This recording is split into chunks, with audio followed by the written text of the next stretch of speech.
last time on the Champions Challenge, you guys, Passion, rigged an election. That's a lie. You didn't rig it. You influenced an election in order to elect both Angelo and Helena as the new Warlock champions of Lord Pact. As such, you were able to participate in their challenge, which ended up being a rather tense game of evaluation, which you narrowly passed after having to consider making the deal in Deal or No Deal. Yeah, we almost fucked that one up real bad. I almost fucked that up real bad. Let's be honest here. I mean, I don't know. You said it, not me.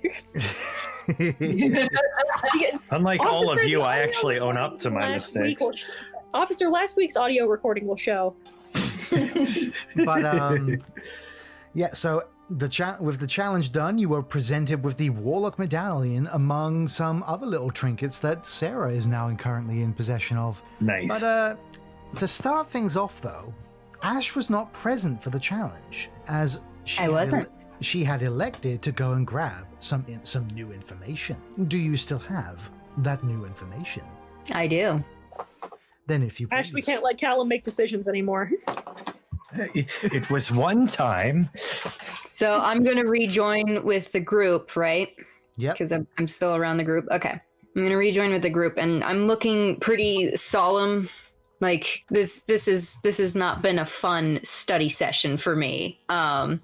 We passed, but Callum almost fucked it up. I'm totally blaming Callum. I totally didn't pick the one that had 1 gold in it. It was all his fault. I was the one that destroyed the 10,000 coin one, though. So Ash comes in and she's just like, I'm glad you all are enjoying yourselves, but I'm going to have to be the one to piss on your parade here. What did you learn? So I was going through some of the books, trying to do some more research on oozes. Yeah. However, there was a book I managed to pick up on some draconian lore. And, well... Dragons? Dragons? Not quite. It seems there's such a thing as a draconian monster with... How do I put this? It's definitely not something to be messed with. Okay. Giant jet black teeth, obsidian scales. It's darker than any black dragon. In fact, I don't think this could be considered a black dragon in all technicality. Is it an obsidian dragon? I know that I would assume so. Stone dragons have been... Well, okay, I don't know if this would be canon to your lore or not, but canon to Faerunian lore, stone dragons like sapphire dragons do exist. They're just super fucking rare.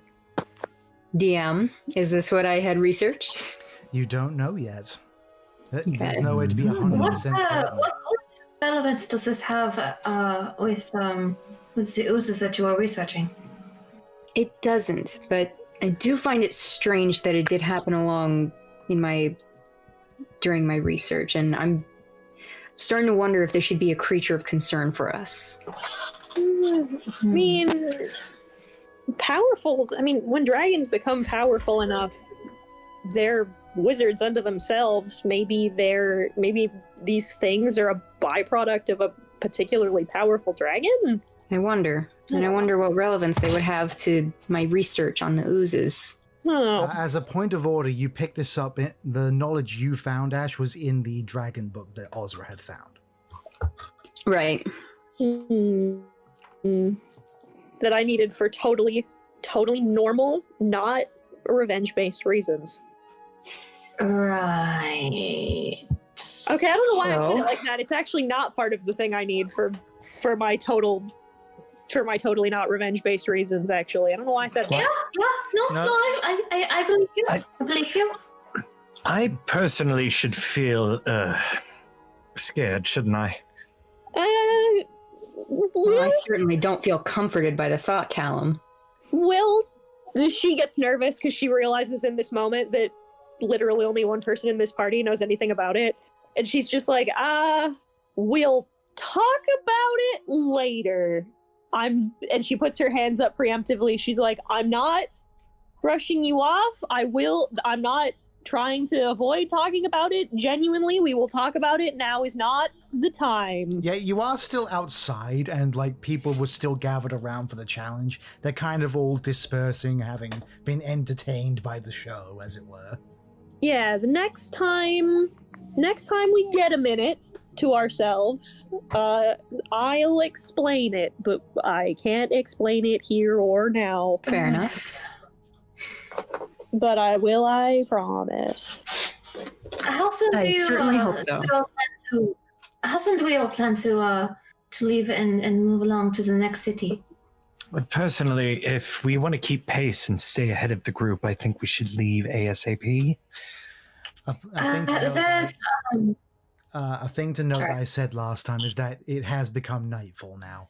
Obviously, we need to get some There is at least there is one last bit of research that I want to do with Mr. Angelo before we take our leave. So, if anyone wants to join, I wouldn't mind sharing company. I should probably stop off somewhere. Honestly, after the past week, I need some fresh air. I just want to look around this place. I'm good. I've fulfilled all of the things I need to do. Ash just kind of looks over at Callum, just kind of like wondering if he's okay, if she missed something. No. Don't worry. It's nothing particular. It's, sometimes you just need a recharge, Fair enough. So Ash, let me tell you about how we almost totally fucked this up. Oh, goody. 1 hour of That is a explanation story I would later. like to hear. What do you mean they threw a goblin on the stage? Did I stutter? Because that's what happens. All right, so Ash and Ozra, they go back to the Fiend Might Weep. Let's start with Sarah. Sarah, what are you doing? Trying to get down to that warlock shop before night closes. Closes. All right, so in your case, as you're going, you can actually see Patient and see the lady you spoke to earlier about to flip the sign over for closed.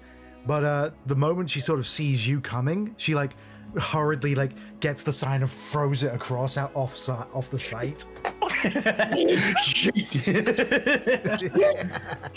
And hurriedly goes back behind the desk. The snake-based thirst is real.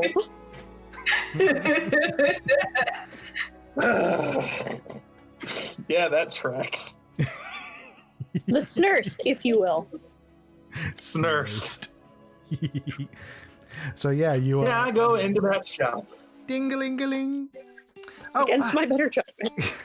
hello again. I was kind of hoping to see you again. I just wanted to say I'm sorry about earlier. I got a little overexcited.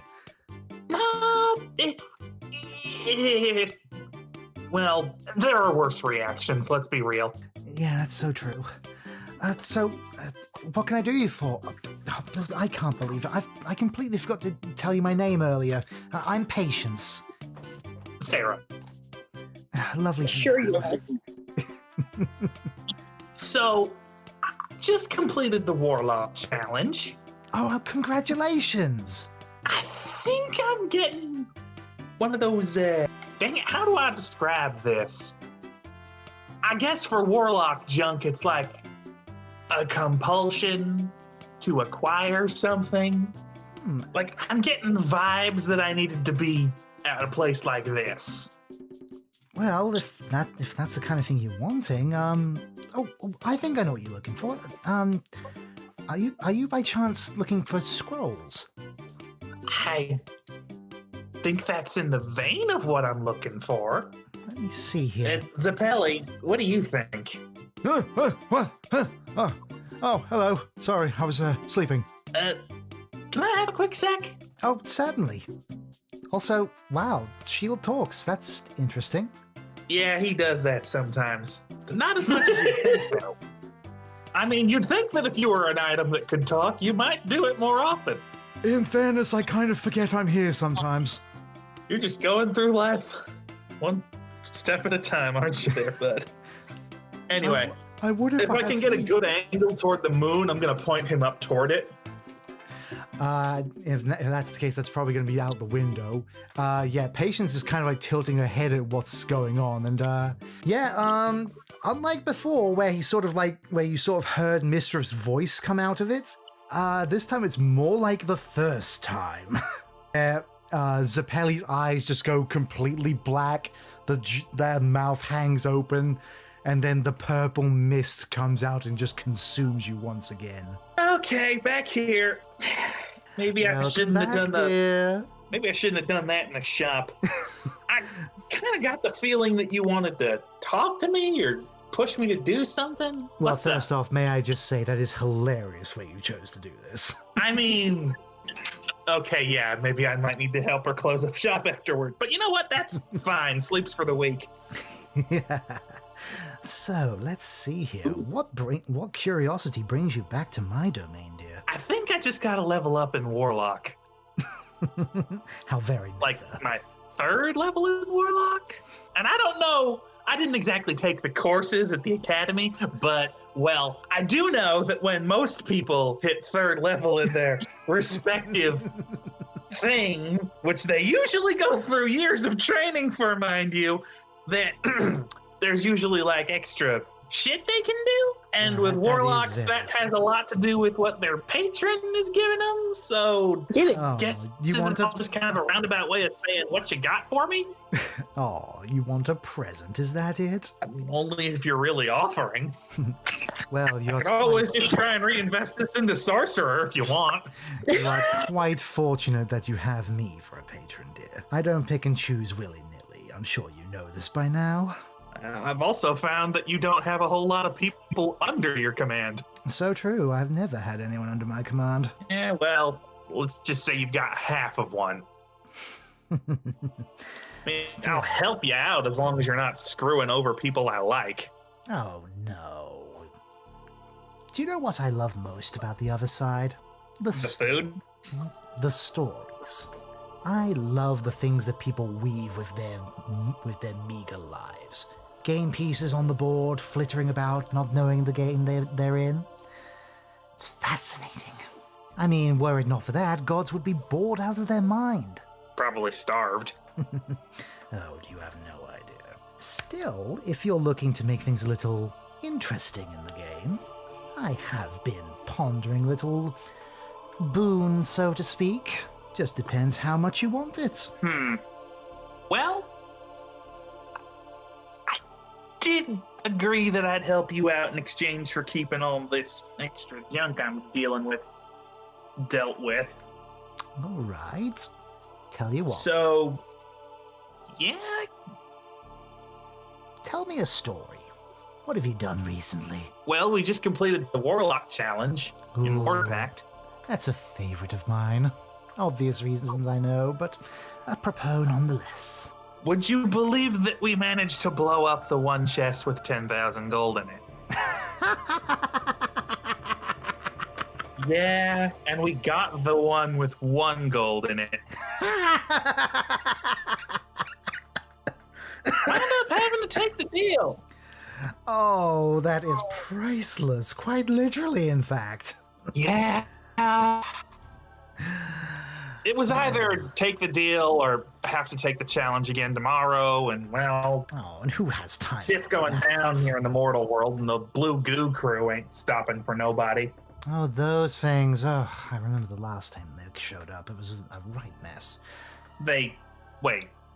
What? Do you know what the blue goo things are? Of course I do. I'm a god. I mean, outer god maybe, but, well, okay.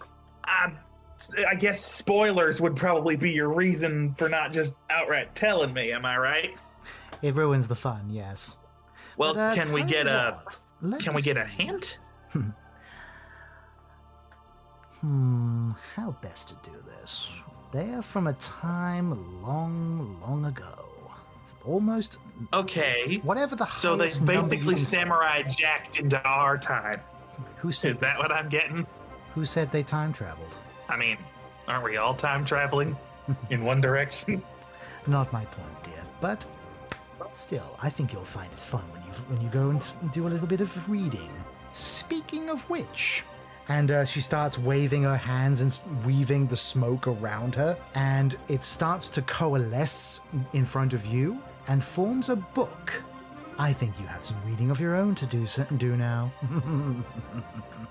Well, thanks for this. I've given You don't a happen to have a blood grudge against those blue goo dudes, do you? Me personally, Because I can no. annihilate a whole bunch of them if you're interested. Me personally, no. But they do have the potential to tilt the scales of chaos into an unfavorable position. So just be aware of that. So, deal with them. If they seem like they're going to destroy the world or the multiverse, that certainly seems like a bad idea. I wouldn't recommend doing that myself. I myself like being in the universe. Would be hard to get your stories if your TV exploded. Basically, yes. Still, I've put a couple Alright. of little treats in that book for you. Have a look at them when you wake up, and see what your new friend might be able to help you with that too. And she like claps her hands as if it's like doing a clapper light, and then suddenly you're back in the room. oh, it's gonna take hours to air that out. Well, shit. Sorry. Patron junk, you know? That is a very interesting shield you have there. Where did you even get that? It was a gift. I have no idea where my dad got it. Wow. I wouldn't mind taking a look at that at some point, but I assume you need something with that then, if it went and smoked out my whole house. Well, I'm gonna check my person and see if I can find that book on me. Yeah, you do now have that book on your person. Oh, what do you know? Zapella, you've got a little holster here for it. Oh, nice. Oh. So I just got this, and I'll show her the book. Just got it. Is that what all the smoke was? I think so. I should stop questioning strange things. I'm in a warlock town. Why do I keep doing that? Well, if that's what I think Might it be is, better then, for your sanity in the long run. Gives the side eye to her grandma. She is still there, by the way, and yeah, she's still got eyes trained on you, Sarah.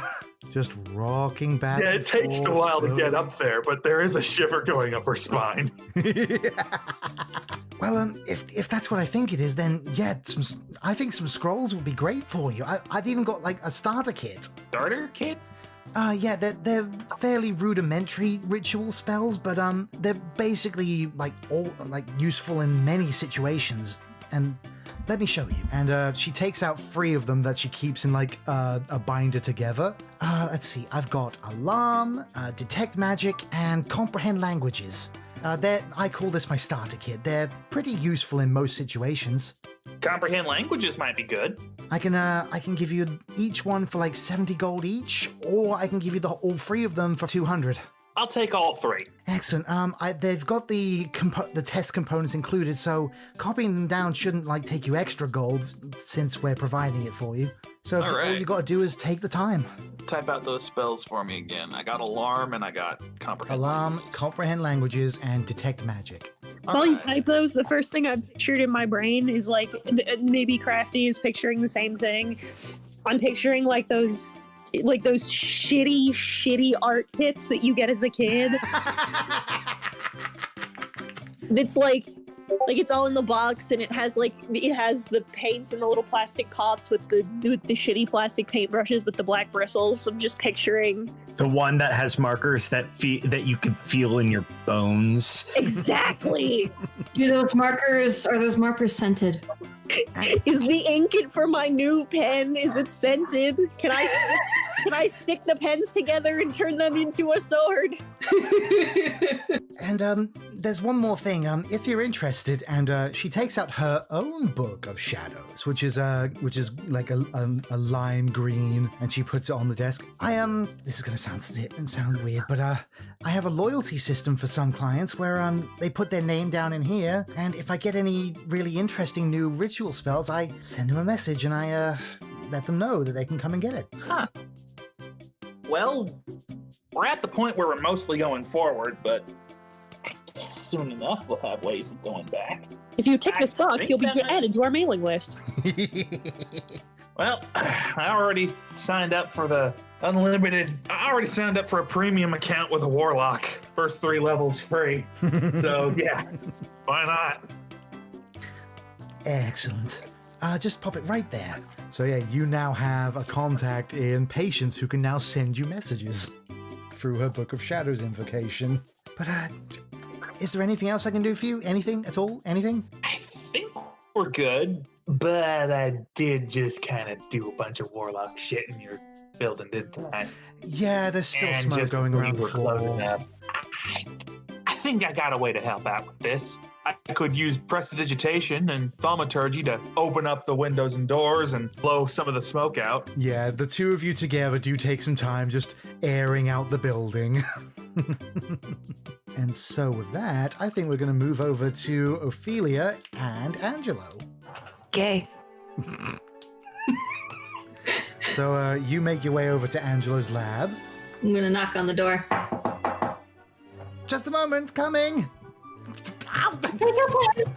Oh, are you alright in there? He comes up and he's covered in like book pages. I fell off my ladder. Hello, nice to see you again, Ophelia. What can I do for you? I was wondering if I could ask you something.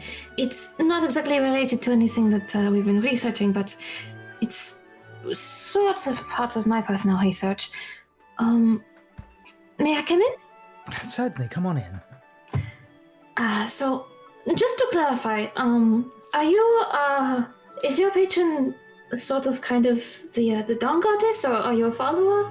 I do worship her, yes, but I'm certainly not clerical. But, so I guess you could say I'm cleric adjacent. I'm somewhat of a similar sense, I guess. I'm a paladin, so. Yeah, so, I pull out my symbol for the dawn goddess, just to kind of show him. Oh, that's so pretty. I wish I had one. Well, this one's an heirloom, so. I was wondering, just basically, how much as far as the history regarding the dawn goddess and those in her servitude, you know. Well, for as long as the sun has risen, there's been the dawn goddess, of course. Of course. I mean, in terms of people who have served under her or have basically been, I guess, her sword and her shield or her voice. It depends how Things like- far back you're going. I mean, there've been plenty of paladins for her in particular. I mean, she is a popular one to go for. But if you're going like really far back, you'd be looking. I'm talking about the first. Ooh, the very prime paladins are like a very hard thing to research. I mean, how to put this? Gods have been around a long time, so as have been their most devout followers. So to get that kind of research, that's even beyond my humble study. I think for something like that, you're gonna need to go somewhere bigger. Any suggestions as to where? The first one that comes to mind is Conjuria's library. I mean, chances are, if you can't find something in any other town, you can find it there. It's the biggest library. I'd be shocked if anything you're researching cannot be found there. I suppose. I'm just surprised that this is as much of a shock to really research in general. I thought that maybe anyone in the church might have already known. As I said, we're not talking of thousands of years now. We're talking multiple millennia, if you're going back to the first of those who follow in the god's ways. That'd be like going back and talking to the first human. What about specifically just the first paladin? Not specifically like the first group or the first followers in general, but the first one to take up arms in her name, you know? Let me think.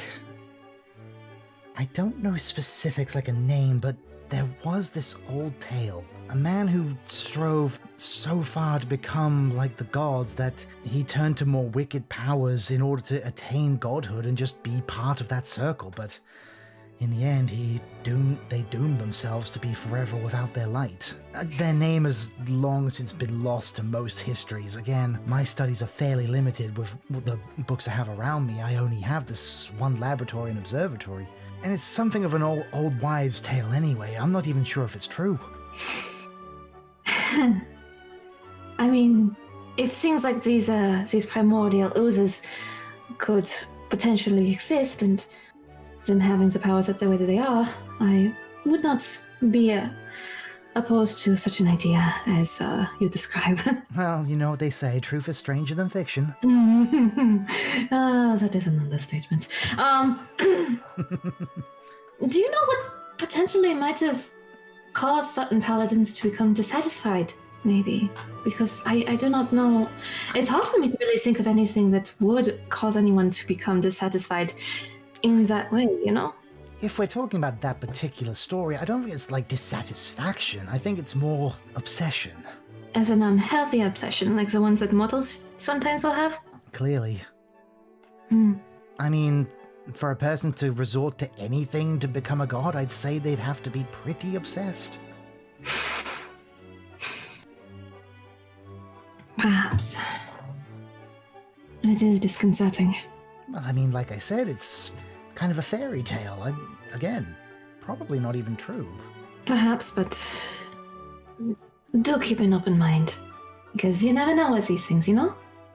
Certainly so. I will gladly do so. He seems just like glancing around like, I feel like we're talking about something more interesting and I don't know all the pieces. Anyway, I suppose that is what I wanted to ask. If you do happen to come across anything that perhaps I might find useful regarding this, or maybe even something while I'm on my way to Conjunio, Conjurious, you said it was? I'm sorry. Conjuria, yes. Conjuria, okay.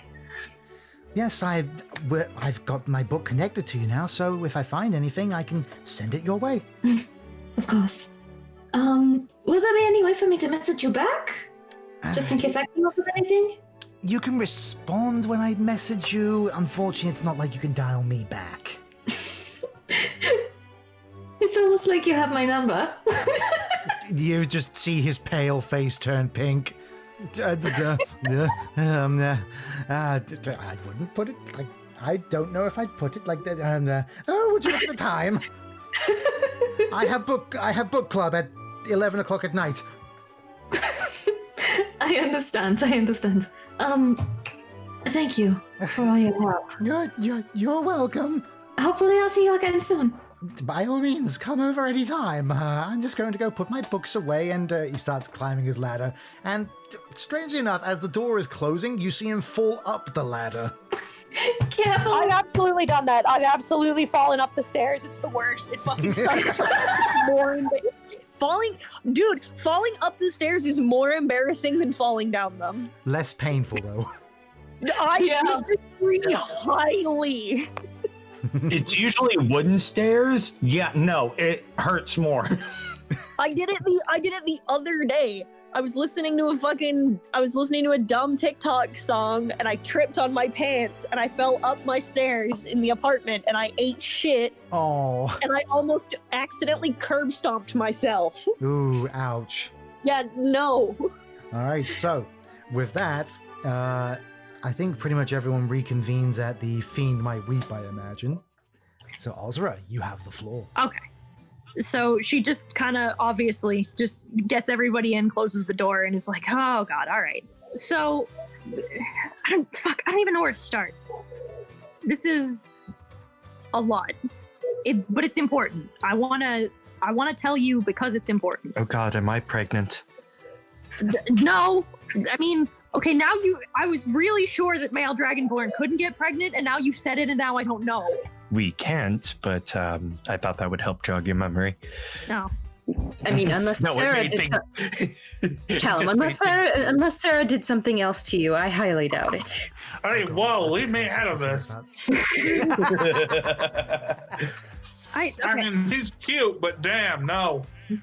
Sarah, you've done everything shy of giving me a dick. cute. So I'm okay. a goddess. Just So anyway, It's a curse for that. so it's, man, I don't want to say it's not bad because it is bad. I don't know. So okay, so the easiest way I think is to do it this way. And she takes off the armor so that she's got the bodysuit underneath. And then she rolls up the sleeves on the bodysuit and can see that the markings are from the last time. The markings are all over her forearms now. She says, it's getting worse. And I don't... Then what do we do about it? Well, there's not a whole lot that can be done about it, but it's just going to keep advancing. The main thing was, apparently, from the research I did, it slowed down a little bit because I was already born when it happened. Normally, if, for example, Dad had turned while Mom was pregnant, I would have just been like this. Sort of like asshole, you know? If the parents already turned, then this, and she gestures to the horns, kind of overrides everything else. I mean, in and of itself, that might not have been so bad. No, but it would have it means a couple of things. It means that, and I can feel it, that I'm getting, I guess not weaker, but it's getting harder to stay on my feet. Some of the stuff I got from Mom that I used to be able to do, I'm not being able to do anymore. I'm changing, and I don't know what's going to happen to me when I change. Dad's been in a lot of pain too, and I think that what happened to him isn't normal. I've been doing research on the normal transformation off and on, but I did it for years while we were at school, but some things just aren't the same. Whenever the curse advances on me, it hurts Dad, and that's not normal. It really isn't. I think that there's more to it, or that it was more complicated, or that it wasn't done right, and I don't know, or I didn't know, and it's why I didn't want to talk about it. I didn't want to tell you. I wanted to wait, not until it was necessary, because I did want to tell you before it became a problem, but I wanted to wait until I knew more, because honestly, just telling you all of the random things I knew wasn't going to be tremendously helpful. So here's what I know. I found out from Dad that the person he made the pact with is called Dom Matriarchy. would that name be familiar to me? Seeing I'm a blood hunter. Make a history check with advantage. Hey. Can I make? Gee, I don't know, because part of me is like, I have a +9 in Arcana. I would probably know a little bit about some magic stuff. That is a 17. 17. Growing in the family you did, and with your town actually not being that far from Undercove, yeah, the name Dom Matriarchy kind of rings like some shivers up your spine, because yeah, that's a mob boss. That's a big deal. Oh shit. I would like to preface this, she says, holding her hands up, would like to preface this with, I don't fucking know how, because he won't tell me, but I know now. Well, if it may help give some closure, Well, we do have information at Hammerlock, most likely at my estate. God, it's weird for me. It's weird for me to say estate. And well, that's the thing. So I did a bunch of research, and I learned some things from asking people who knew and from asking people who had done it and reading Old Testaments. It seems like there is an answer. If I kill her, it goes away. I thought at first that it had to be Dad, because in the moment, it seemed like it had to be the pact maker, but there's a loophole that because I'm cursed because of his curse, it still counts. I can still do it. Because it counts as removing the curse on me, which would remove the curse on Dad. Dispelling it by blood. Right. Interesting concept. But that's the thing about that. There's more to it than that. Because nothing can ever be fucking easy when it comes to these Faustian fucking bargains. Because God, would that be simple? But I can't bring anybody into this fight who is significantly stronger or weaker than me. Significantly meaning... Yeah, Like- what are the limits there? Like, if they can beat you in a fight, does that mean you can't bring them? It does mean that. Originally, the plan from the start was that I was going to... She kind of sighs. She says, I was going to ask Cervantes to help me, but at the time, I couldn't. Now, I don't know, maybe I can. Now maybe I can, but the thing of it is, I don't know if there's a limit. I don't know if it has to be just me. Some of them say you can't bring anybody. Some of them say they can't be stronger. Some say they can't be weaker. Depending on who I've asked, some people didn't even know the stuff I knew. So this is more of a DM question. Again, I have a considerable amount of knowledge on Arcana related stuff. Would I know anything about spells like this? Make an Arcana check. Sweet. Please be good. Please be good. You find a rock. You pick up an Wow. Okay. What did you roll? That could either It's be either really a bad or natural really bad. 1 or a natural 20. Not natural 20, but good number. Good number. Like 27? Fuck! Damn. I know my magic stuff. It's not a natural 20. Oh, it's 27. What? Well, it's not natural 20. I rolled an 18. I have a +9 in Arcana. Yikes. Fucking A. All right, so with a roll like that, you would know that, yeah, this is some intense shit. Like, this isn't like the kind of spell you get out of a scroll or anything. This is the big leagues. This is like straight from the 9 hells levels of shit. Well, that's not good. No, it never is. These are the kinds of spells that are typically very difficult to, I guess, break. That's what all the research told me. Generally speaking, at most, you could just, I guess, suspend it to a point, but this is not something that I mean, this is a generally blood comes curse. easily. It runs a lot deeper than that. I mean, it's cursing me because of genetic proximity. Like, Yeah. we've tried. It's something that needs to happen. And I don't...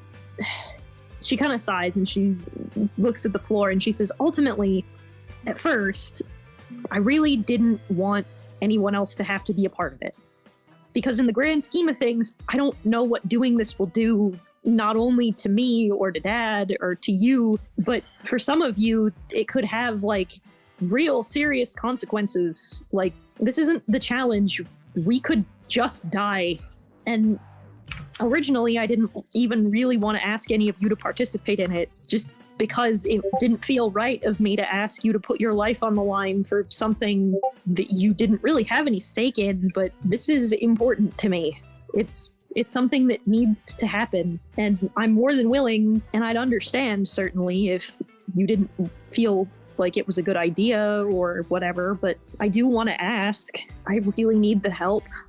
Ash just kind of smirks at her and is like, I don't know about you guys, but I think we're kind of in deep enough to not worry about taking another step. My only major concern is, well, I am completely okay with helping you out.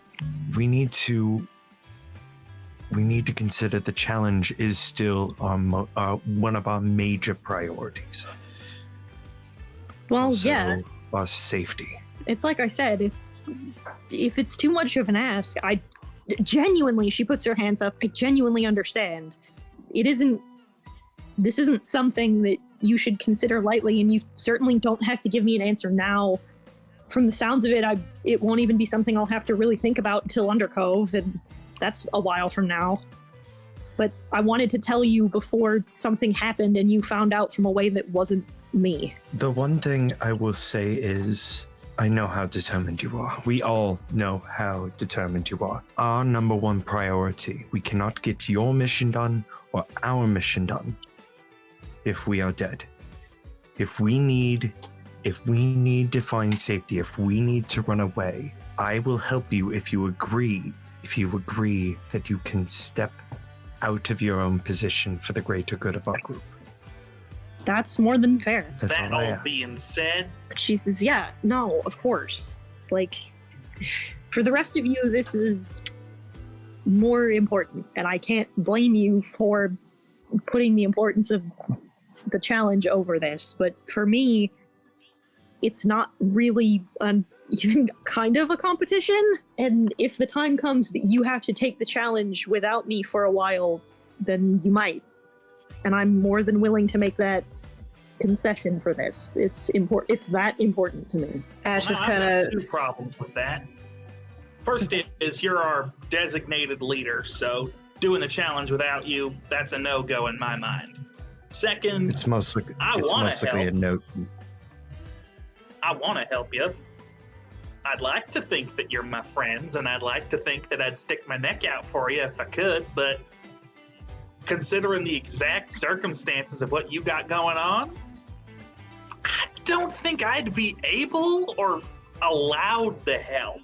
That's the thing. I don't. Ultimately, she kind of rubs the back of her neck and she goes, I'm going to be real with you. I have to talk to Dad about the details because I am asking for your assistance, but there is a very real possibility that I will just have to fight her myself. And Ash, at that moment, Ash just kind of leans back and is like, at the risk of sounding a bit vulnerable, there's realistically only one reason I joined this challenge, and that's to get strong enough to be able to protect people I care about.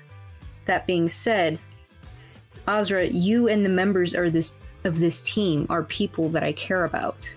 So whatever happens and whatever needs to happen, I'm here for it. Thank you. Like I said, we don't have to do any of it or worry about any of it right now. It's just, again, something I wanted to say before we got too far away. I didn't want to just...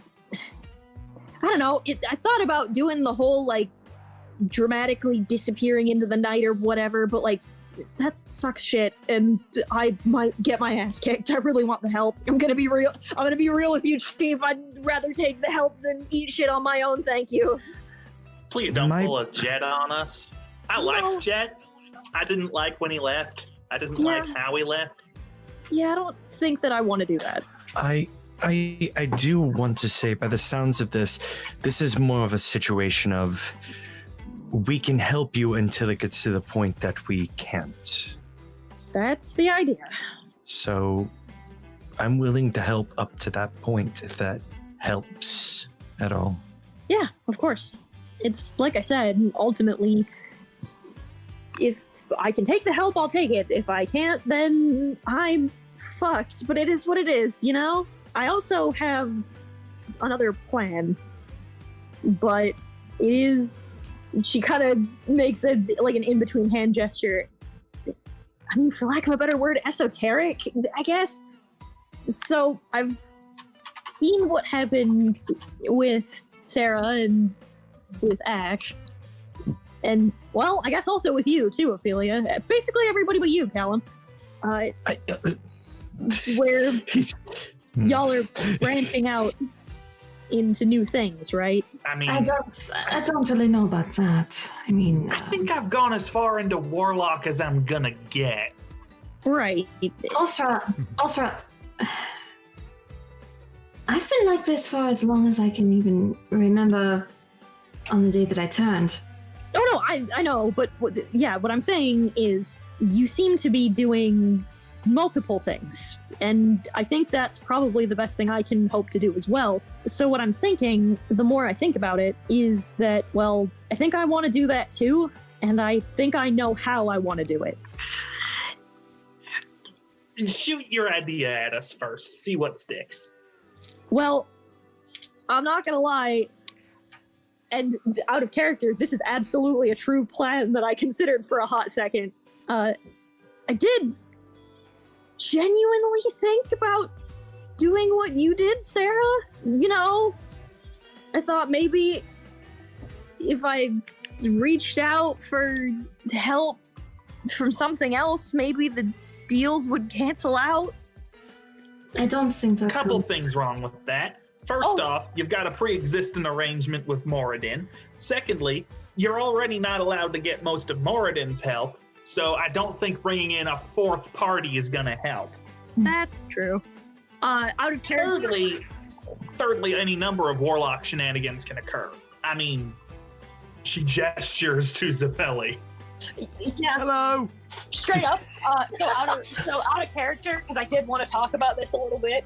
I've been thinking about multiclassing for a while, and legit, the first thing I thought of was specifically a Divine Pact Warlock, and having her just be like, "So Moradin, how about we make our arrangement a little more aggressive?" And it was going to be points into Cleric and points into Divine Pact Warlock. I thought about that for a hot while, but no. She goes, no. That doesn't really mesh well. No, I thought about it because I thought it'd be narratively interesting, but mechanically I don't think it would work with the build that I'm rocking. So she goes, no. I thought about it. Have you considered possibly becoming a paladin? I thought about that too. Mainly given That has a lot of the same pitfalls as warlock. Yeah, and ultimately she kind of looks at her armor that is now like sitting on her bed and she goes, I don't know if I can get deeper in it, if that makes sense. I think I got a vision from my god, and he gave me this. She holds up the hammer. So I'm pretty sure that this is about as much as I'm reasonably gonna get. This is out there, but it's a possibility. It might help you get more in touch with nature, but maybe druidic action, or a ranger of some kind. If you were going to go for a She kind of narrows her eyes. She's like, I don't think I have the patience for that. I don't think you've got the dexterity for ranger. Hey, true, but mean. I mean, you're physically strong, but you're also bulky. You're not good at dodging. You're better at Pots and hanging pans in. go clang clang. Yeah, pots and pans. You know. If I can be honest, I would prefer to be on the battlefield with you, if it came down to it. I'd rather not have you fight by yourself. So here's what I thought. I did some research. I looked into something, a tip that I was put in a while ago.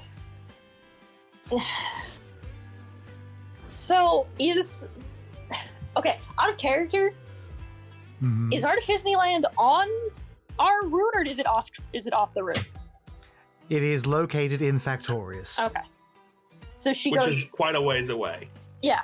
So the worst comes to worst, and I was thinking about doing it anyway because ultimately I really didn't want to be in Factorious and not go, but we might need a stop at Artificiny Land. Because, so listen, hear me out. Who wants to roll a history check for Artificiny Land? Fuck yes, I do. I need to roll a history. No, wait, no, I wouldn't because I'm 100 years old. I'm 100 years old, and I'm getting used to new shit. You 17. probably met that. Walt Artificiny once. Hold on, one at a time, guys. I was going to say, before you do that, because she says, and I'll get the real check, is she goes, how many of you have heard of Conjurno? Would I with the 17? DM? All right. How about 19? Hold on. I will get to Ophelia. I will get to Callum. Yes. With a 17, you remember your childhood of your uncle taking you to Artificiny Land. The moment you said Artificiny Land, it's just Steven Universe eyes like, we get to go to Artificiny Land. We get to go to Artificiny Land. Just. You are like What's a Artificiny Land? child of night. But Ophelia, you don't even need to roll. Oh.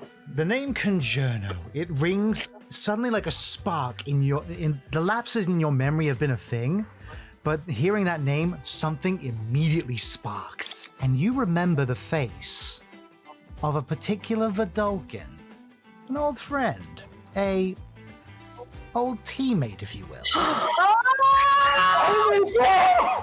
Hang on. Was it Fabrizio or was it Cordelia? Fabrizio. Yes! Oh my god, yes! I love being out of the loop, right, Blaze? Yeah. Same. So if I may, Ozra, if this is out of step, I understand, but how intelligent are you? Okay, first of all, tremendously rude. Second of all, plenty. Thank you. Are you? I used to have a roommate. That was going into more mage territory. Have you thought of chronergy? I listen. Hang on now. First of all, on a scale of 1 to 20, I'm a solid 15. Come on now. Okay, yeah, then you're perfectly fine. Honestly, But I don't. Wizardry isn't. She's no. So let me explain. She goes, no. Listen. So I'm good at this. She gestures to her armor. I always have been. It's something I've just always liked. The making it, the putting it together. Like, I get more satisfaction out of watching you kill things with the items I gave you than doing it myself. So you wish to do a little bit of artificery?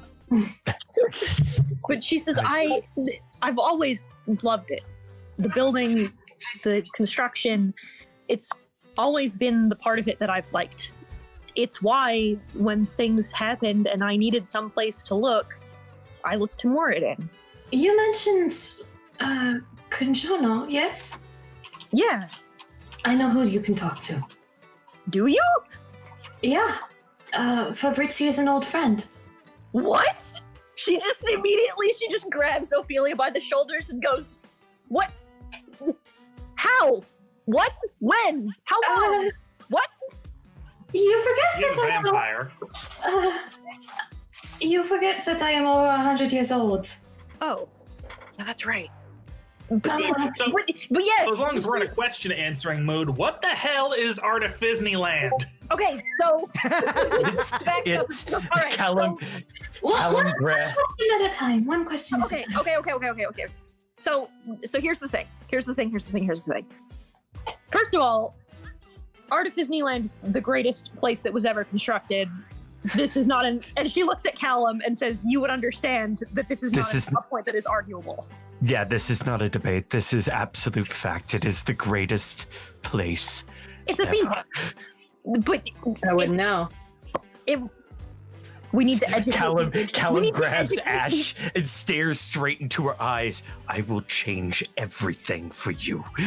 You have to. She puts a hand on his shoulder and goes, "You have to remember, Callum. We were the only ones in this group who had childhoods." And at that moment, she just glares at both of them, and she just like stares daggers into Callum, and she's just like, "Unhand me, you fucking tegu." Hey, I had a childhood out in the woods, alone. Callum's I just don't. Well, you were. Callum let goes of Ash. It's like, trust me, you will love this place especially. You were, and she looks at Ophelia and goes, "Yeah, in fairness, you were," and she uses air quotes, "dead." But don't worry about it. It's cool. It's great. You'll love it. It's one of the best places on Earth when you're a kid, and I'm genuinely love it even more as an adult. I've been studying the blueprints for some of it. It's really intense. That's not the point. But it's great. You'll love it. It's a theme park. But don't forget the original properties are so amazing. Of course, right? But no, anyway. Sorry. The person, but you. Oh yeah. And then she says, she looks at Ophelia, and then you see her like expression go back to normal, and she goes, "Oh yeah, you were dead." So he is probably the most well-known artificer in grandeur, probably, maybe the world. I don't know. The kinds of scientific advancements that he's made in technology over the years are what has made some of these places possible. I did not doubt it.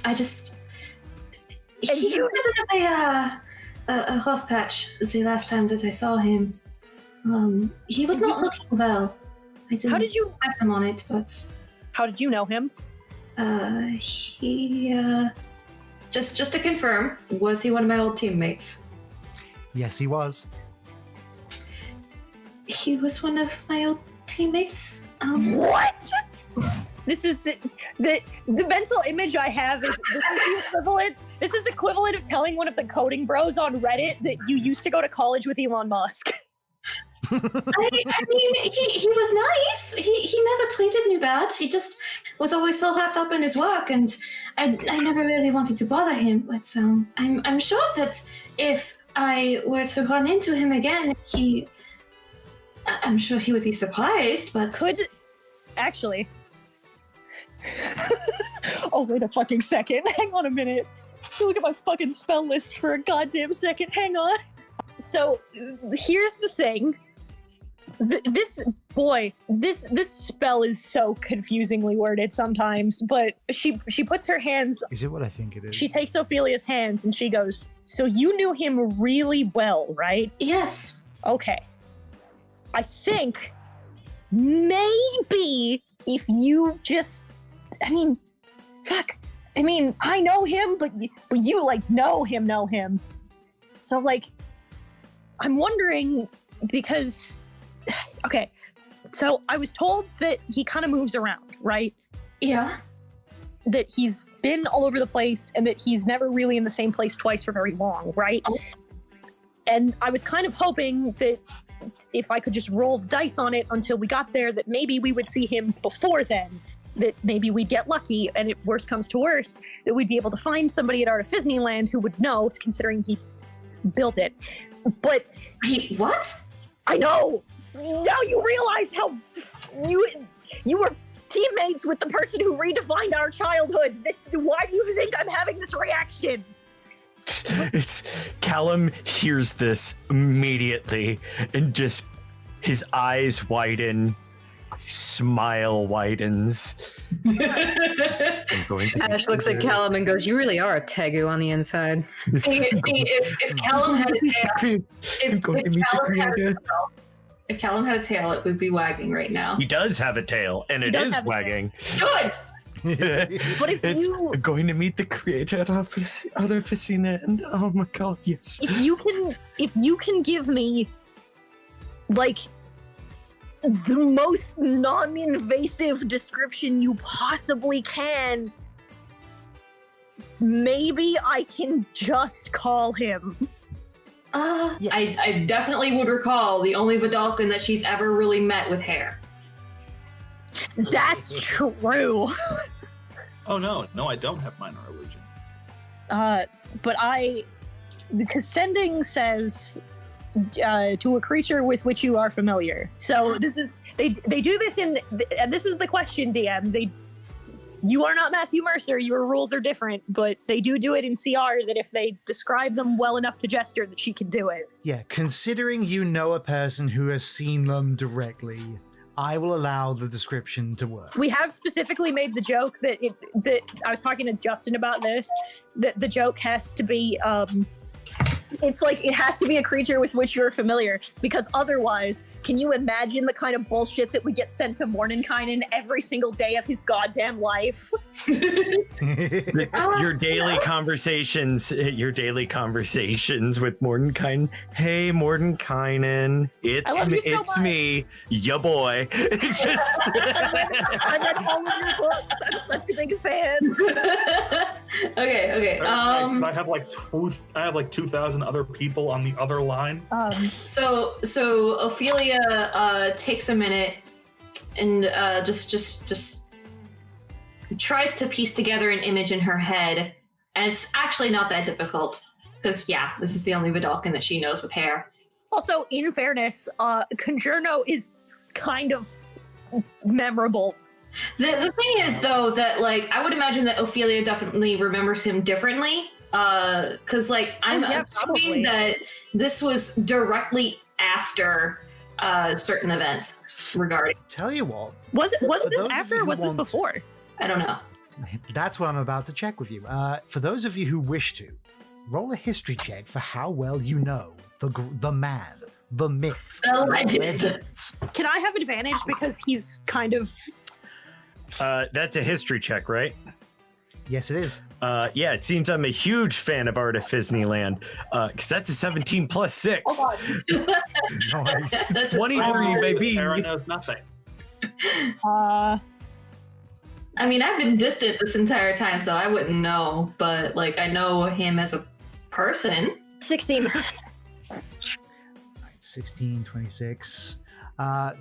26. So Callum, not only have you been to Art of Disneyland, but you went to one of the theaters they have there, where this man's life story is played on loop, basically. Oh my god. I know his Yeah. favorite color. I know his favorite Yeah, that's color is correct. yellow. His favorite color is think we- yellow. He likes chocolate pudding. It's gold. His favorite color is gold. He loves chocolate pudding instead of vanilla. Well, then he has bad fucking... But Anyway.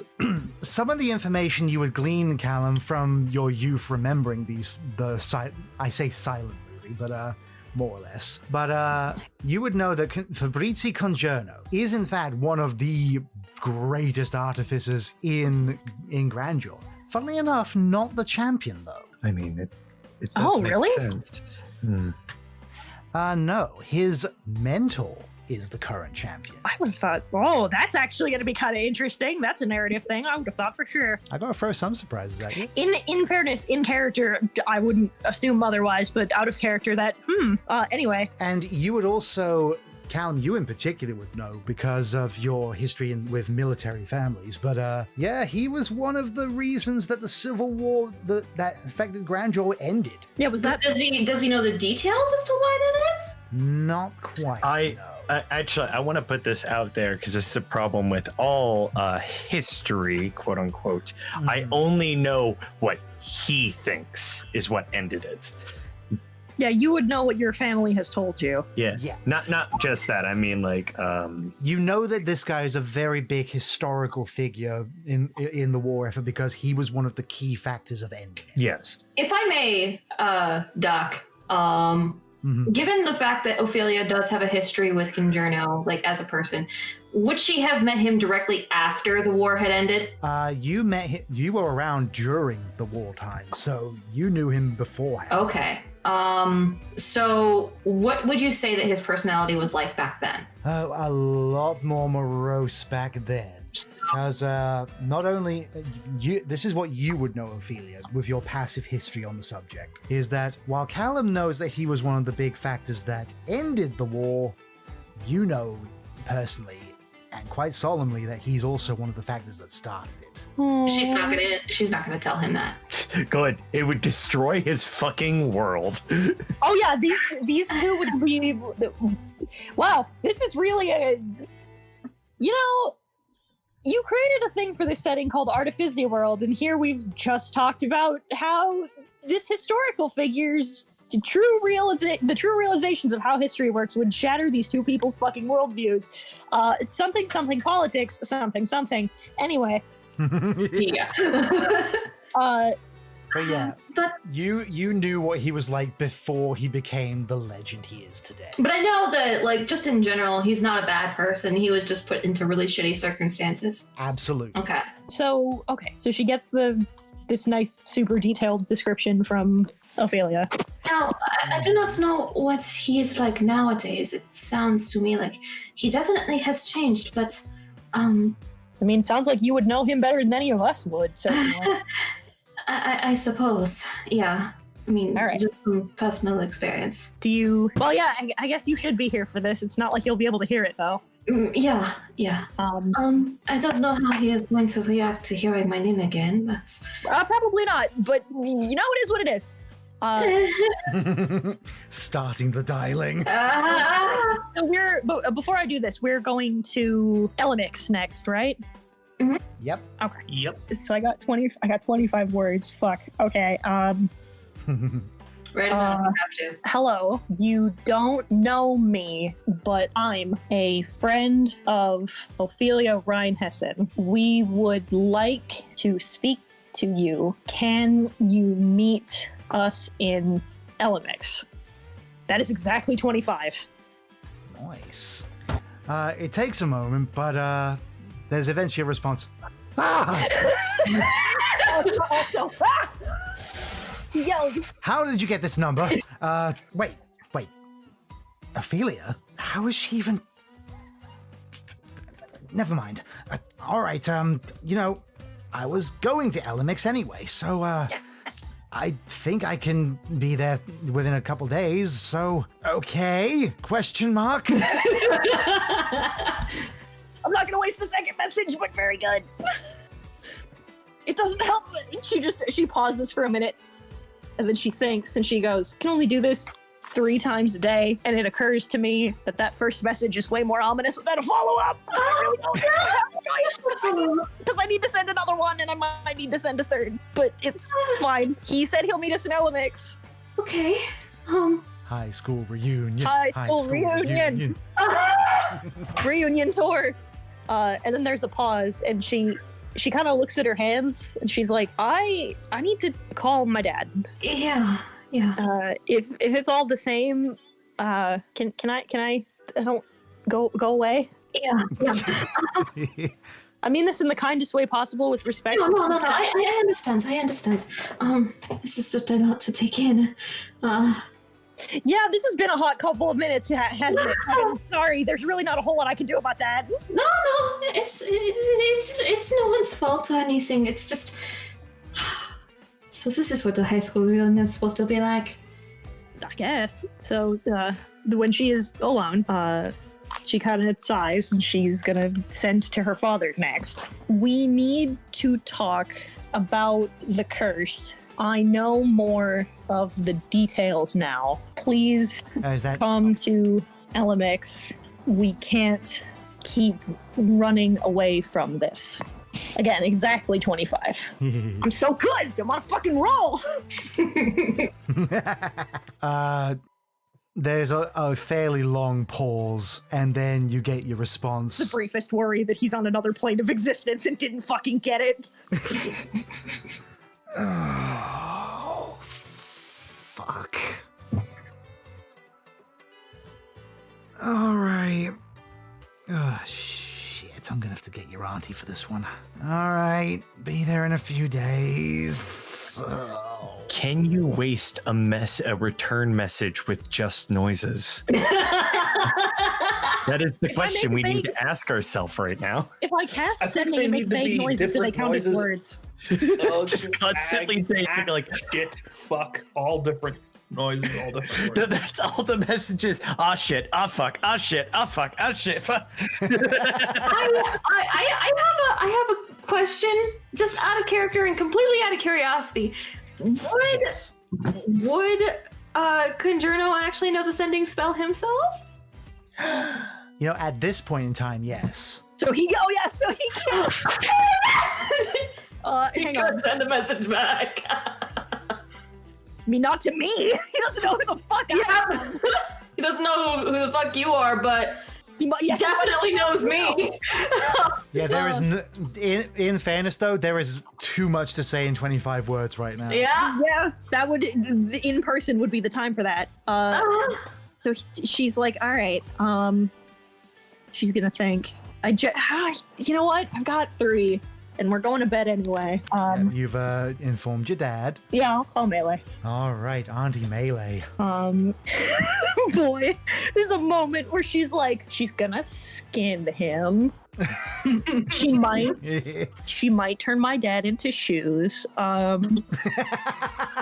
If I fuck this up, it's been a while. Sorry that it's about this, but it's going to be time soon for me to help Dad. We're meeting in Elemix, please. Didn't word that one quite as well. Could have said more, but that's 25. Again, it takes a few moments to get the response back, but eventually you just hear, "I'm gonna kill him. I'm gonna kill him. I'm gonna kill him." Then it starts. Then you start hearing like garbling sounds. No, please don't beat up and Dad. splashing noises. Mans is doing his best. Don't do this. I wonder where I get it from, she says. She just kind of lays down and is just like, fuck. Wait, can I? Hang on. It's high school reunion and family reunion. Hey! I was about to say, this next This is a family reunion, a high school get together, and meeting Walt Disney all at once. Jesus. I have What is it? I have one more call I want to make. To whom? God. Dear God. Dear God. You'll never fucking believe what happened to me. So she's gonna. I'll cast Commune. Okay, excellent. It's just phone calls central today. It's like, dear God, where did you go? Dear God, what the fuck? First off, it's yes or no answers only.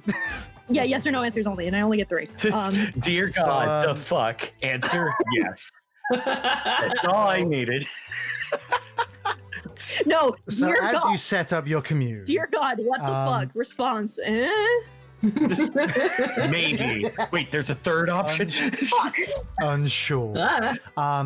Anyway, so as you set up your components for commune, and you take a moment to sort of exhale your kind of new excitement and new stress out for a moment, the room around you starts to go dark, and then within that darkness, a small flame starts to appear in front of you, almost like a miniature hearth, if you will. And you can feel the warm presence of Moradin from said flame.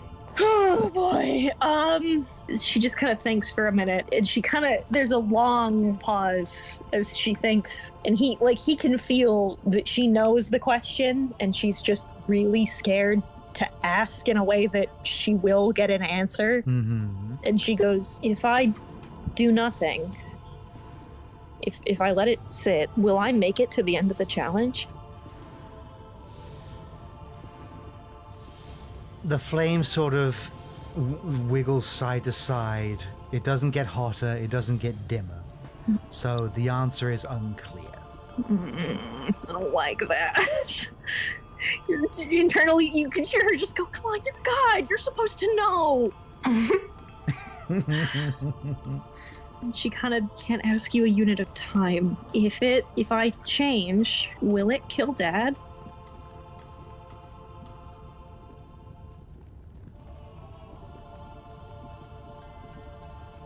The flame does seem to start to grow in size and brighten. She just kind of sighs and she goes, yeah, it's what I thought. It's almost kind of nice to have the reassurance. It's bad news, but at least I know now. She twiddles her thumbs a little. I guess the only real question I've got left, Mom's at least with you, right?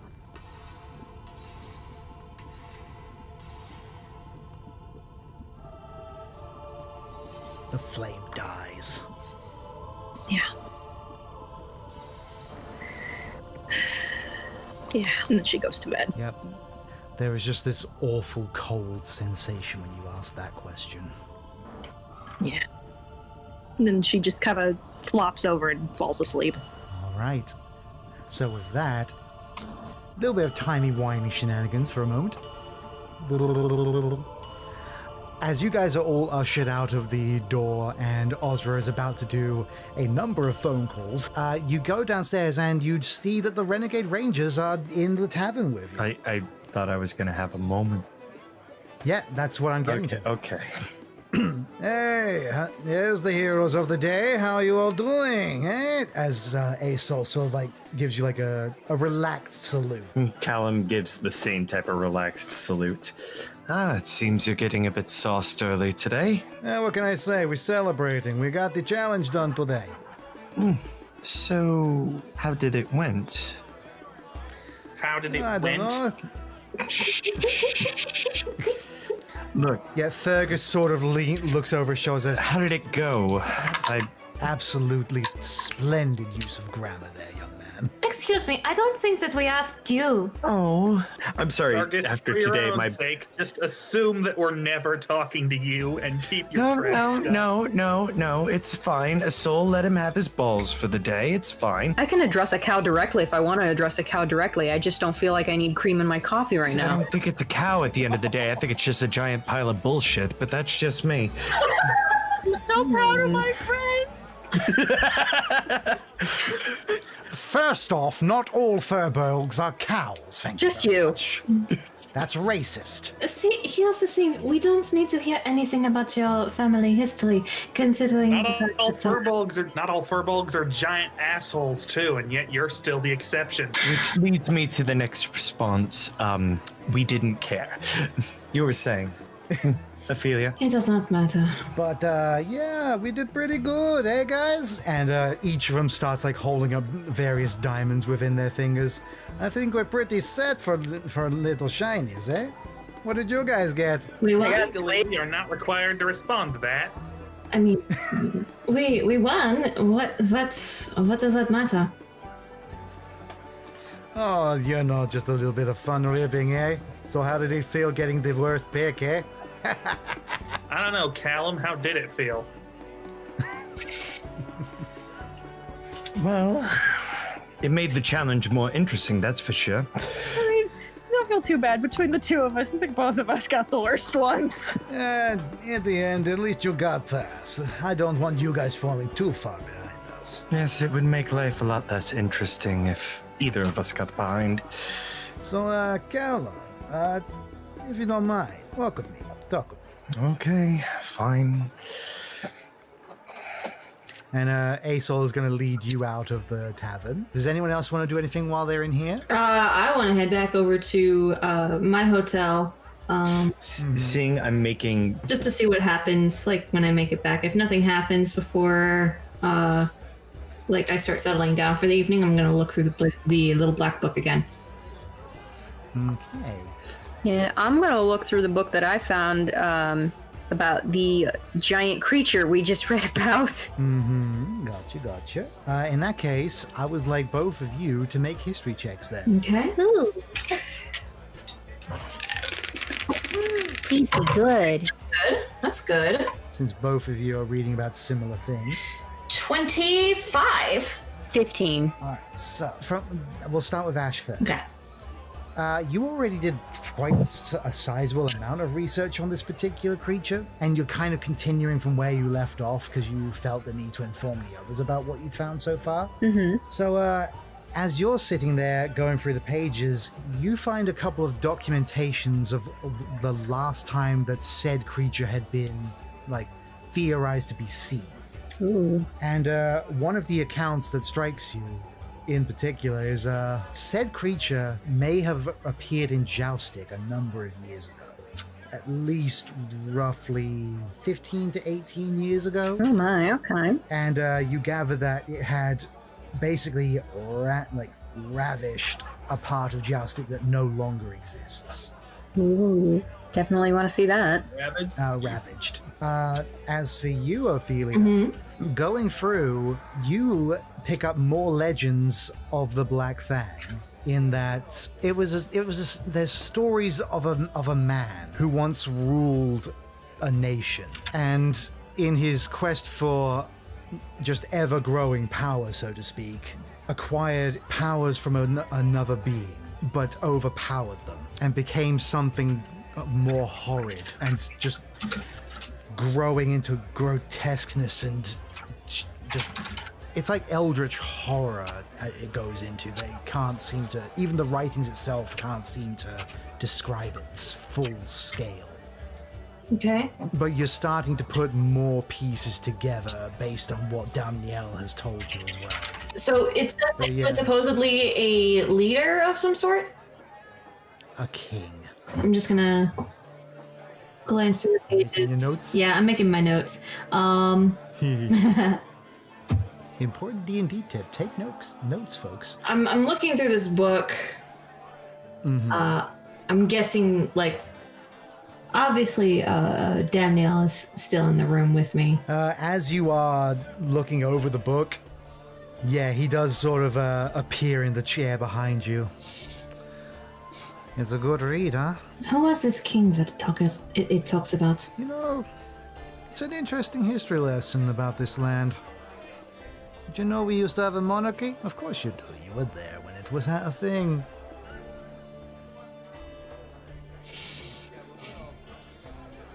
Strange we don't have a monarchy now, though, eh? Are you implying that the last king of grandeur was what turned into the Black Fang?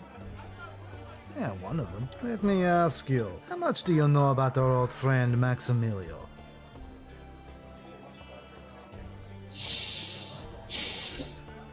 How much do I know? Roll a history check. Okay. Do I get advantage on this one as well? No advantage. Okay. Alright, not as good as the last one.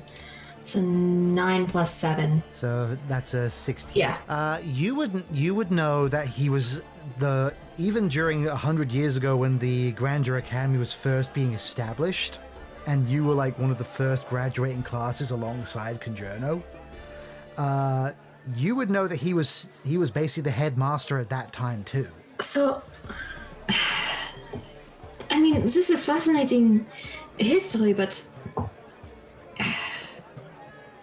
it only leaves me with more questions.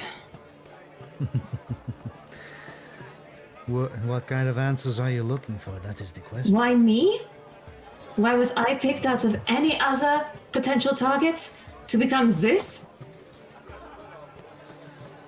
I don't think you were chosen. I think you are just a happy accident. I would not call it happy. Oh, I would. Of course you would. Oh, not for the reasons you think, dear. It is a happy accident because now we get to take vengeance. What satisfaction would there be if you perished? Knowing that what killed you was still there. I do need to talk to Conjourno about this. He would know what might have changed in the time that I have left. Better keep an eye out for that guy then. Perhaps if you actually learned your English language, then yes. Old English is a fun thing. Yeah. Still. It's called common, actually. You're not in the room. Sarah peeks her head up through the window. Actually, you're not in the room right now. I'm talking about Speaking in iambic pentameter. But yeah, he does go back where he was speaking. Still, like I said, you don't know a lot about your old friend Maximilio.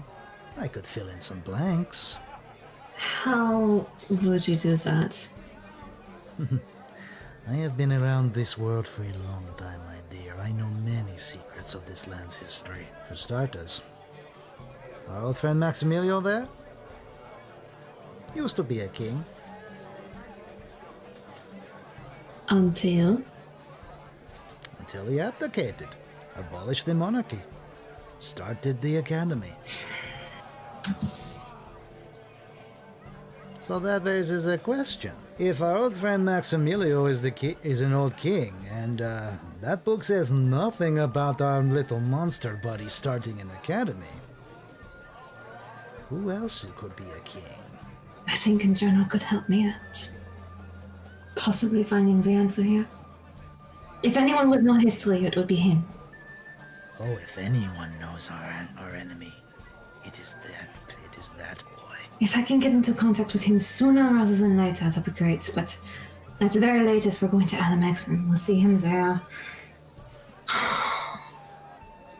I don't know how that conversation is going to start out or how he's going to feel when he sees me.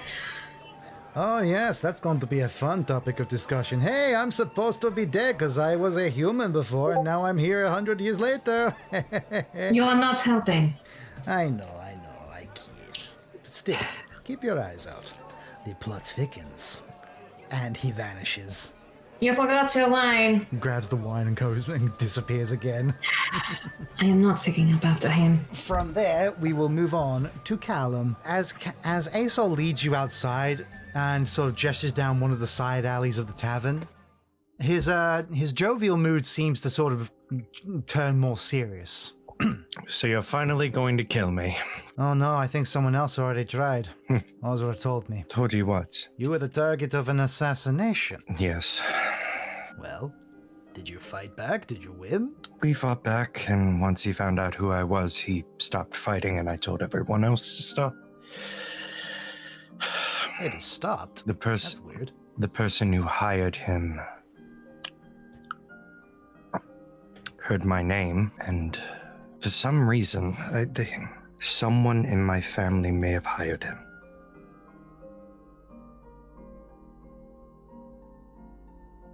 I see.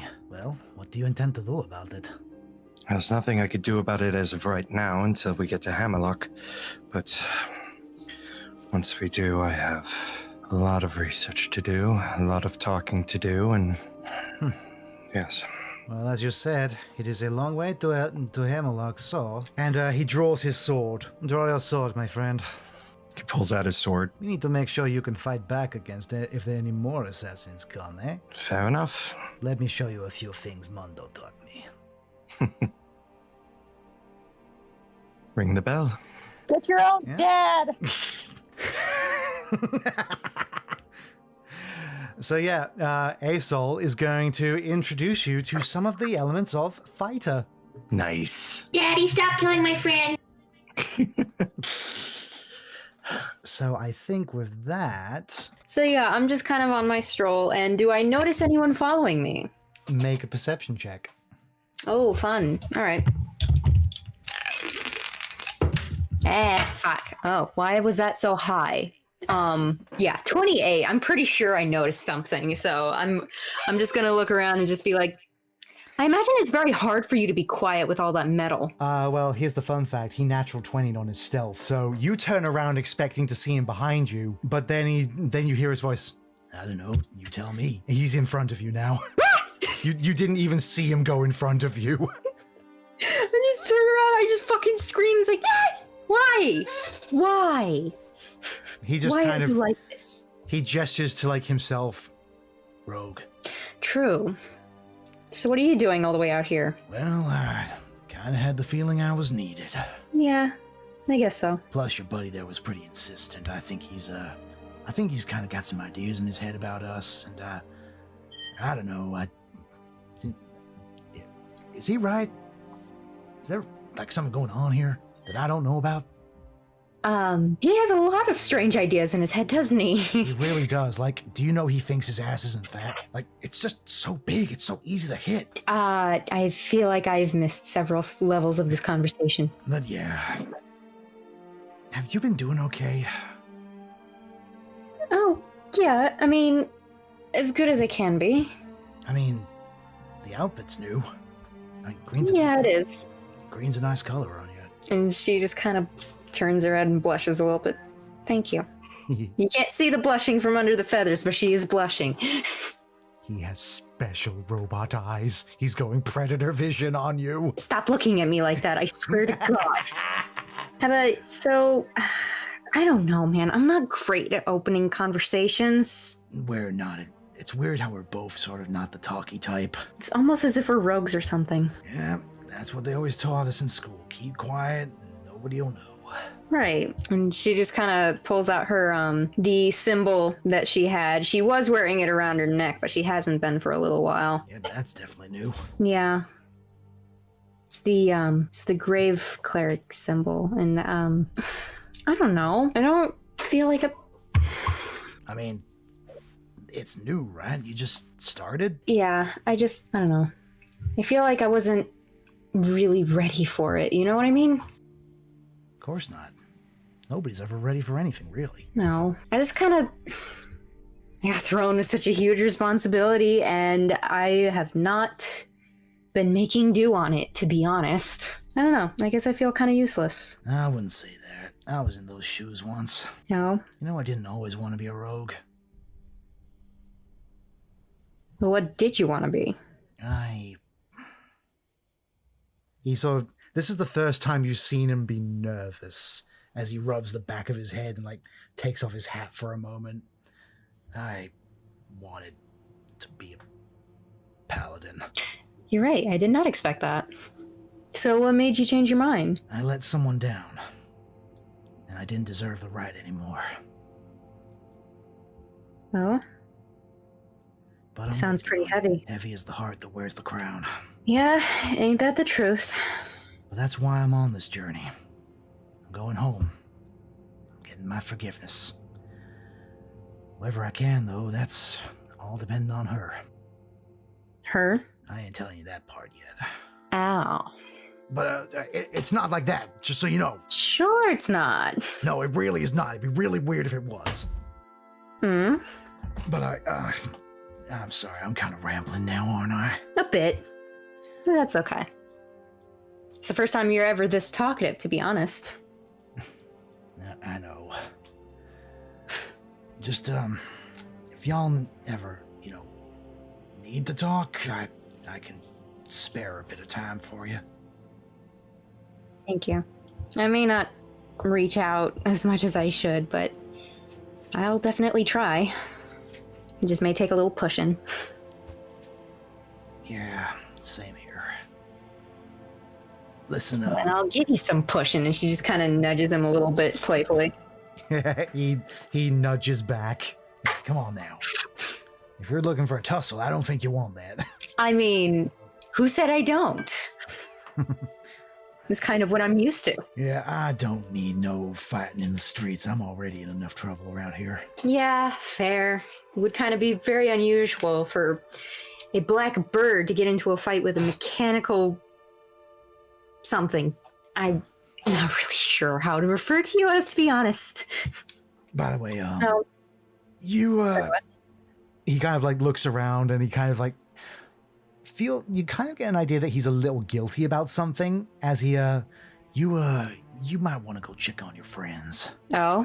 Yeah, Aesol weren't not too happy about that little prank your friend pulled, so, he's kind of putting in a little revenge plot right now. Oh boy. Alright, we should probably head back then. Yeah, just, don't be too mad. I cannot promise that now. So she's just gonna try to like rush back a bit. I'ma just hit the old dusty trail as he turns around and starts walking off. Turn Yeah, around. I'm just gonna He rush back starts and find out. frantically running. Just I'm just gonna rush back and find out what the fuck you two have been doing. So yeah, the lot of you at this point, I'd say it's a good time to take the night's rest for a long. Yay! That was on you. I got my spell slots back. Yeah. Yeah. So as all of you awaken, none of you are suffering any particular curses this time. Ozra comes downstairs and he's like, God, Morgan was mean to me. Before you come downstairs, anyone leaving their room, could they please make? Let me see. Oh no. I need to check something. Oh no. Oh, balls! What is he gonna make us do? Where are you? Oh, Probably buns. also wisdom save. polymorph is a wisdom save. What a fucking question. Yes, it's a wisdom save. Wisdom save, right? Oh shit! Joke's on you, I'm gonna be. Motherfucker! It was almost a 19. It's a I 4. rolled really bad. I'm at the complete mercy of my fucking dice. It I rolled a nat to 20. Holy shit. Ah no, I rolled a 7! It rolled to 19, then bounced to 3. Oh, I hate this. well, Good thing that as a So- Yuan T, I have advantage on saves against magical effects. Now then, let's roll that whiz Alright. save, shall we? And that's 15 total. Hey, your cleric is absolutely proficient. I have 19. I have 19 whiz. I have a +4. It doesn't fucking help me when I roll another fucking 4. That's 8. All right, so for everyone who rolled, if you rolled below 17, you're all cows. Fuck. No! you! As each of you touches the door, there is a moment where a blue flash of arcane energy, and you just see for a split second Fergus's face in like drawn lines with his tongue sticking out. Then suddenly, Oh no. Your cows for an Just think, hour. Oh no. Ophelia's just gonna stay in her room for an hour. She doesn't want to go out right now. Here's the thing. Cows can gallop. I'm going to fight this man. You're gonna bum rush him. You're gonna gore him. Yes, actually. If Good the old cow fashioned move- cow tipping. yeah, here's the thing. Gore is an action. I'm going to find this fucking man. Yes. Do it. Positive, guys. Our speed is still 30, so we could still make it to the next city. And we can still go. And the positive is all the cows can talk to each other. So So quick question, who is not a cow? Just Me. just Because I rolled a nat 20. Ash, as you and Sarah. everyone else is as down. you come out. Wait. As you come out of your room- Sarah Did rolled a Sarah 15. roll high enough? I got a 15, and I have advantage on those saves. That's bullshit. So, Ash, as you come out of your room, you see the flash as well, but you like pull away just in time, like, ah! But you look out the door and there's these 4 other poofs of blue smoke, just and then you just see cow heads poking out. Oh, joy. This is the day we're having. I'm gonna challenge on the Ophelia one, Crafty. She's not staying at the same place we're staying. Yeah. That's true. Yeah, I know, but Thurgus was. That's true. Fergus is that's actually true. staying in your hotel. Yes, this is true. I'm just imagining a cow with my jacket. I'm just staying in my room until the spell wears off. Help. And then as soon as it wears off, I'm going to find Fergus and I'm going to rip his balls off. Can I just? I'm be just an imagining a abnormally cow with long fangs. Oh my god, yes! Sarah's just a long cow. A long cow. No, Ozra is a cow with demon horns, massive tusks, and a demon tail. So a yak. I am a yeah. Ophelia's a vampire cow. So just to clear up what happened, Ash, if you would like, you can make an Arcana check to discover what has happened to your friend. Let's do that. She has eyes. What doesn't the she? fuck is up with my rolls today? They're so good. Why? Don't complain do about not the rolls, look a embrace gift them. cow in the mouth. 27. 27. Okay, so based on what you saw on the door, you gather that this was a glyph of warding with a polymorph. Motherfucker. Hmm. You bastard. You Mother bitch. fooker. I'm trying to see if I have anything for that, and I probably don't. Not at this level of cleric, you don't. Well, So yeah, Fergus has pranked you all. You've been got. Boom. Yeah, now we're gonna kill Fergus. So See, I feel better. yeah, this one's better. Yeah, this one is better. Yeah. So we wait the hour and then turn. Yeah, because fun fact, did you know cows can't go downstairs? We can't. You can't. It's because of the way that they're shaped. They're too top heavy. If they go down the stairs, they'll just fall. No. Everybody that- else learns that because Callum falls down the stairs. A solid ton of cow falling down the stairs. Dante just hears the fucking sound of a goddamn cow just falling down. Dante actually kind of puts his hands in the air. He's like, "What the hell is this?" Just kicking his legs. Moo. imagine you just All right, legs up in the air. Just I know like, what I'm making for the special today: steak pizza. He's just relax. rolled. Seems one of your patrons decided to play a little trick on us, and quite frankly, I'm not as amused as I was hoping I'd be. I actually have a very unfortunate idea. What Yes. floor are our rooms on? You're on the second floor. Yeah, so that's like what, 20 feet? Yeah. Are you just gonna jump out the window? Yes, I am. Son of a bitch! No. Raining Yes, cows indeed. now. Because you see, his polymorph will dissipate if I do my hit points worth of damage. Yeah. Oh, dear. So Cows don't have a Cows got bar. places to be. We have places to be, and if I need to eat shit in order to do it, fucking, I'll yeet myself out a window. Callum, one thing before you do it, Osric, Callum, you do in fact notice, you don't even need to roll, that the Renegade Rangers are nowhere to be seen. It's Is just he a giant technically poof of... Callum? Yeah, it's Callum right now. Callum. Callum. I demand all the Callum Bruh. fan art to be directed to my Twitter. Yes. Basically, what he's saying is he needs more cowbell. No. Bad. Let me get the newspaper. Bad. Callum. All right, so Ozra, if you want to make the dex check to like see how you get out. What do you mean the dex check? I run my fucking ass. You're off, a I yak. slam into it, it's supposed to You be are a fucking yak cow. trying to get through a human-sized window. What's a cow's dex? What a fucking question. Let me look up the cow dex. Or you can use strength. Let me see what a fucking cow's stats are, you motherfucker. You have a +4 in strength and a +0 in dex. Oh, Alright, I'm back. fuck What I this. miss? Also, guys, our intelligence is a 2. Ah. I mean, that's not bad. That's 13. 13. That is enough to get you like out the window. Yep. So you smash through that, and then you take ass over tea kettle onto the concrete below.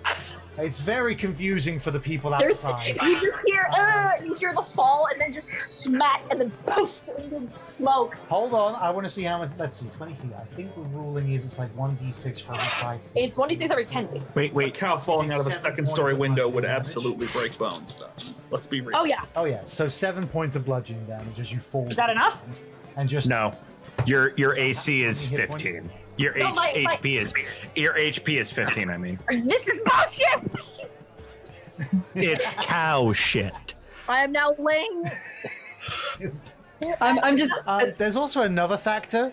Ozra, as you lay on the ground, like getting back up, a goblin holding some cookies is just. Wait, is it the goblin? Is it the goblin that they threw at the state? Yes, it's Biscuit. Yes. Have I killed him? You haven't killed him, but he is just I'm going to go look for help. meal raisin. Help. Look for help. I am cow. I look for help.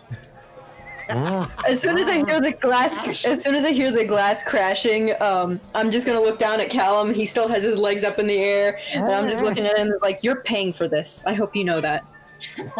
I mean, I have mending. I can fix the window, but like, Also, why am I fixing the most likely, I assume, table at the bottom of the stairwell whenever it's Fergus's fucking fault that we're here? facts. Straight facts. You know, we could probably just have him deliver a bill to Ferg. Yes, that's exactly what we're gonna do. Send I it have to a better his old idea. Age. No, I have a better idea. If this is the case, if I can get back up, I'm gonna start doing some crazy cow shit inside the bar. I actually have a better idea. What if we just run up Fergus's tab at this particular bar and run it Why up do so you- much that they just have to send him just letters of Babe, notice, just like, hey, you need to babe. pay your shit. Babe, why do you think I'm doing crazy cow shit? Good. All right. So we proceed to do crazy cow shit for an hour. Yes. Ophelia, because she's staying in her room. She's not moving anywhere. Yeah, she's a so- little shy. Oh, she's a little shy cow. That's actually super adorable. I imagine Ophelia is All one of right, those so- fluffy cows. So, for those of you doing crazy cow shit, just roll me make it an athletics check. I want to see how much damage you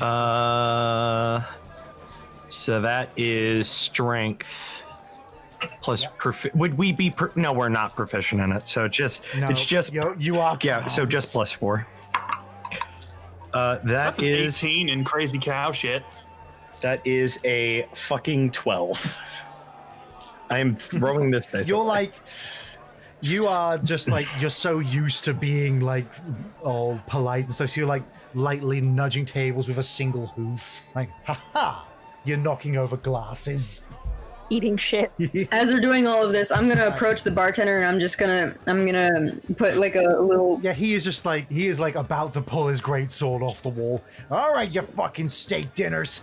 As that happens, Ash is just gonna approach the bartender, and she writes down a name, and she writes down Fergus's name and his team members on the piece of paper, and is just like, all right, if you need payment for damages, call this specific name here. And she points towards Fergus. Is like, I have a feeling he'll be more than happy to cover for any of the damages. Ah, great, the fucking cowman. Of course it was the cowman doing all this shit.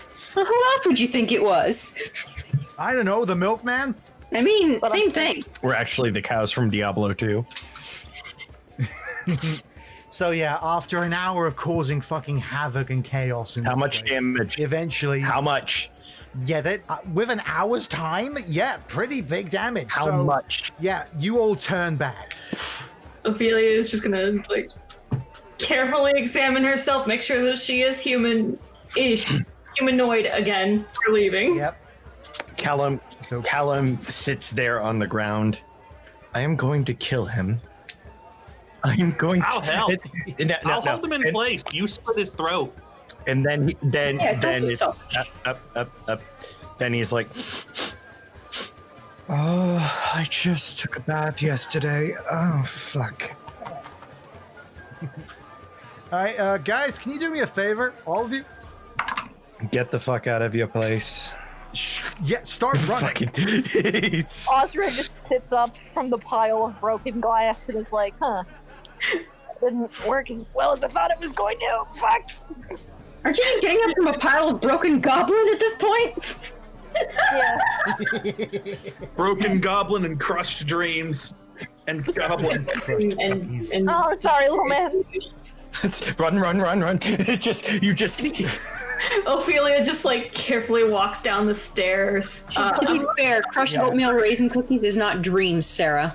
I just want to point out to Ash, Ophelia, and Osra, you see a snake woman and a dragon man running out of a place. Just Correct. What did you do? Crafty, roll 2d6 of Yep. fall damage. All 19 feet of me is going out my window.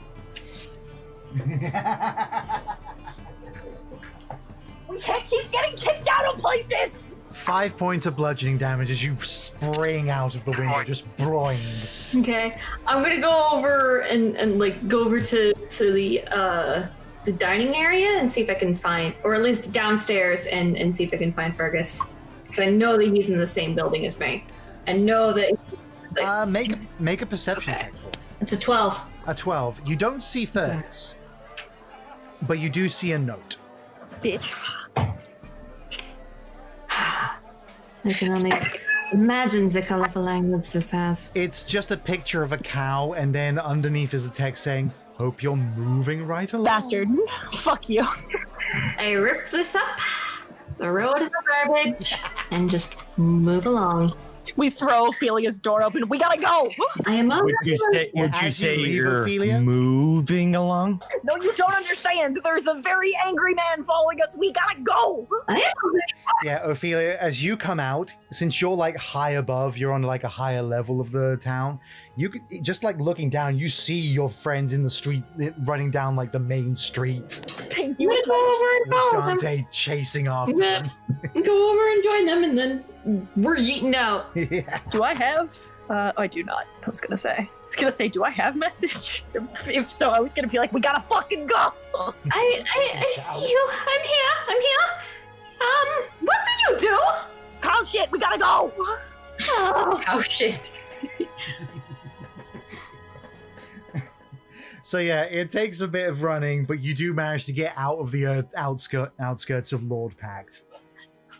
And eventually you are able to lose Dante as he's like yelling from the outskirts, and don't you come back! We didn't Well, have it's breakfast. official. We can never go back to the Warlock town.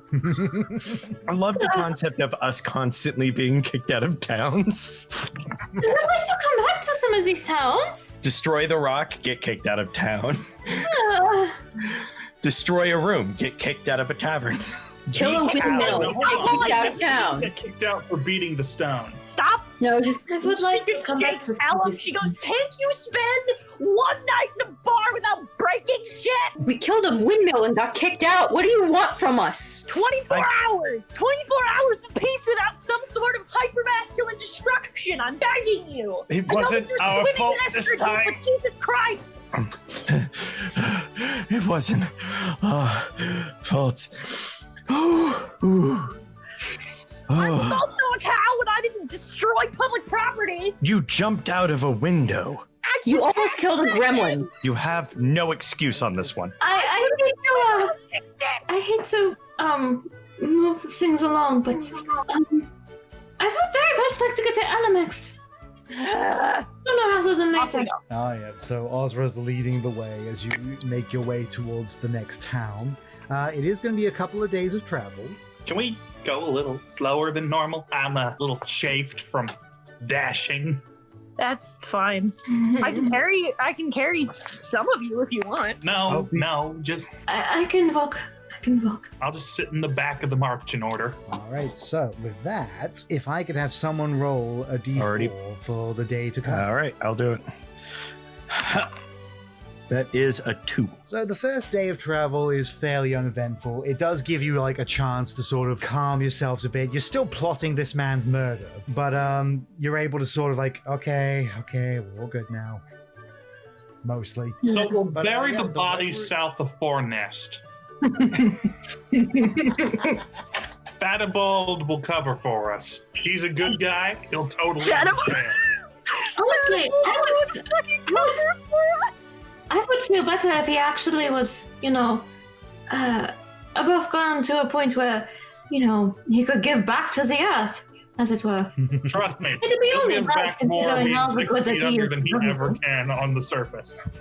It would only be right if he actually were to give back to the earth and, in such a place in which he cannot really complain about it. I'm sorry, I got the mental image of the fucking cops finding Fergus's body and then they just asked the fucking unicorn, "What did you see?" And he just goes, I ain't no snitch. Snitches get stitches, I've no Captain. intention to rat. Get a clue. I ain't your glue. You better have a warrant. Hello, kitty. There you Also, Yes. I didn't quite hear the other end of the conversation from last night, but how did Conjournal take the news? He sounded very confused. Understandable. Yeah. He sounded confused, but he seemed like he was happy to hear your name at least. Really? Yeah, well, at least it sounded like it. I don't know. It's hard to tell when you don't have facial expressions. He certainly didn't sound angry. I didn't expect him to. I don't know. I didn't really think of anything else along, aside from confusion, maybe. Yeah, it was a positive reaction. Sounded like it. I'm looking forward to it, but at the same time, I'm nervous. Yeah, I am too. It is good to hear that he is doing well. Much better than the last time I saw him. Oh, so she pauses and she's like, all right, so she was like, I should probably. Yeah. Well, Yeah, you should also probably know. Hey guys, so I'm gonna meet up with my dad while we're there too, right? Oh, Because we got some stuff to talk about. And, so how many of you took fighter classes? Callum, I actually was learning the fundamentals last night. I mean, at the school. No. Do I look like I was proficient in martial weapons before I made a pact with an elder god? You know what? That's fair. So my aunt might be melee. Callum, you would probably notice since the Blood Hunter class is not too dissimilar from the Fighter class, so there was a bit of overlap. So you would know that Melee is the Fighter teacher. So it's the equivalent of taking a Art 101 class in a college whenever you're going in for film type situation. Yeah. Pretty much. And then he stops for a moment, looks at Azra, Yeah. and then eyes widen. Oh, he's dead, isn't he? Yeah, maybe. So they don't. Okay. So they don't. I mean, probably not, because I don't think she wants to go back to jail. But, like, the thing of it is, the two of them don't get along very well. Apparently, they never really have. I mean, I don't remember it ever being real bad, but, like, well, I don't remember it being real bad when I was young. It was real bad when I was older, but so it might have been real bad the whole time. I don't know. The point is, they don't get along, and I'm gonna warn you preemptively that trying to get in the middle of it is a mistake. It's just a mistake. I'm going to tell you firsthand. You're batshit insane if you think I'm going to try to step in any battlefield with her. Yeah, she's kind of scary sometimes. That's underselling it. Well, I mean, like she used to sing me lullabies when I was a baby, and we used to play all the time when I was little, and like, It's Callum looks at her with like a drop jaw. Are we talking about the same captain here? yeah, it's well, yeah. I mean, I do imagine you two playing a lovely game of pin the tusk on the victim.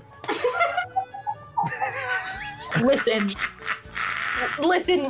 First of all, now it's my turn to get to be like, hey, you know, the racist. Also, it was pin the tail on the victim. It's not the same thing. The point is. Oh well.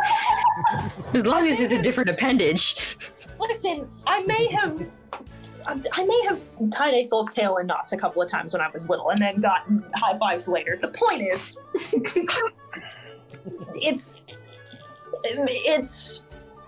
I didn't think about it until just now.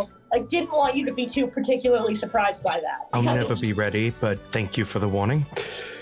She's not all bad. She's like that at work because she's got to be, you know? She almost broke my arm on the first day of class.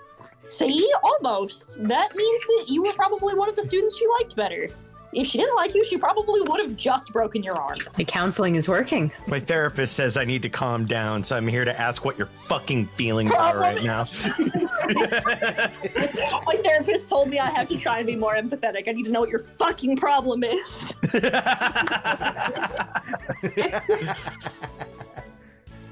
The mental image of court-mandated therapy is so fucking funny. So as this conversation is happening and the day goes on, Sarah, with a passive survival, you begin to start recognizing some of the foliage around you. Oh, that was 3 days in. I know. I'm kind of like keeping things going because too longer traveling is just kind of like tedious at the points. Fair. Agreed. But yeah, you start noticing that some of the foliage around you seems largely familiar. Foliage around here seems largely familiar. Familiar how? I think we're not too far from where I grew up. Really?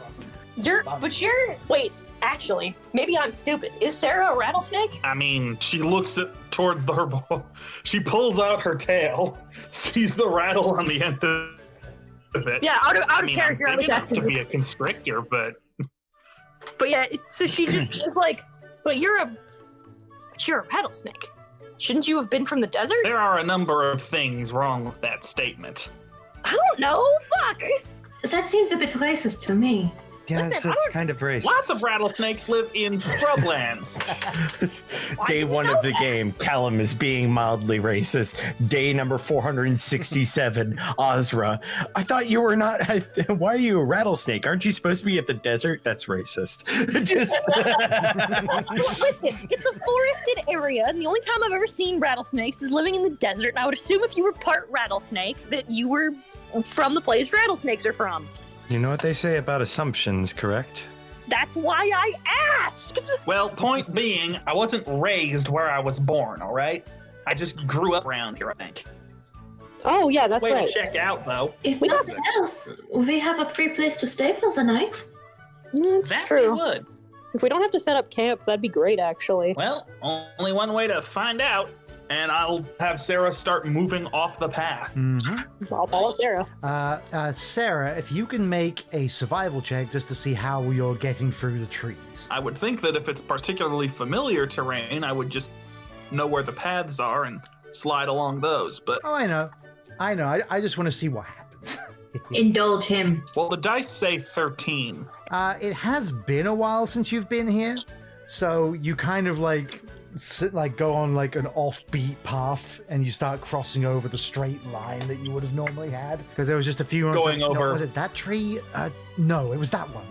Crossing over bits and rocks and junk, looking at Yeah. familiar. But, familiar doesn't necessarily mean straightest path, too. Yeah, also. Yeah, exactly. As you're leading the party through, the rest of you, you can start hearing things like the ocean crashing against cliffs and such. Where the hell are we? Ocean. I think we're almost there. One sec. There should be a clearing not too far from sliding along. And if whoever is helping Sarah would like to make a perception. I'll make a perception check. Sure. Maybe do it with an advantage, because Sarah's going to be coiling around a terrain feature and hoisting herself upward to get a higher vantage point. This fucking table hates my fucking dice. Every time I roll it, they fucking bounce all over the goddamn place, keep falling off the edge of the fucking table.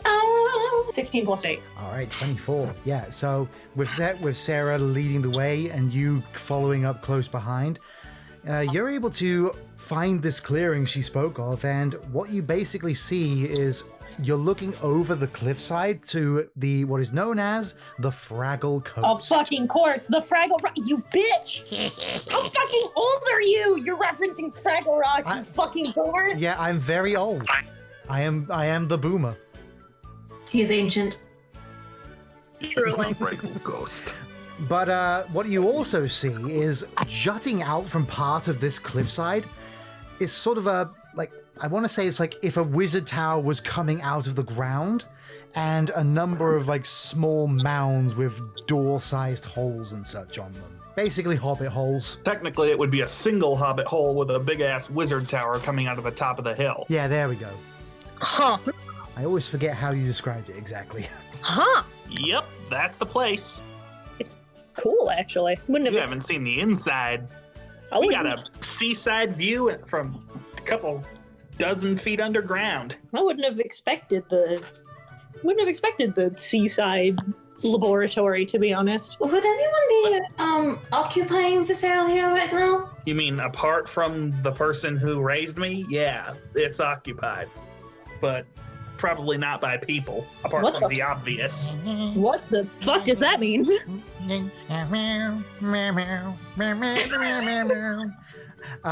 So fucking. Passing by a bunch of you now is a group of 7 small rocks that are just moving along. Geonids! They are so strong. So beautiful. Geonids. These would be Pop's rank and file minion folk. The Geonids. Okay. Sarah, I love you, and I want to provide the benefit of the doubt.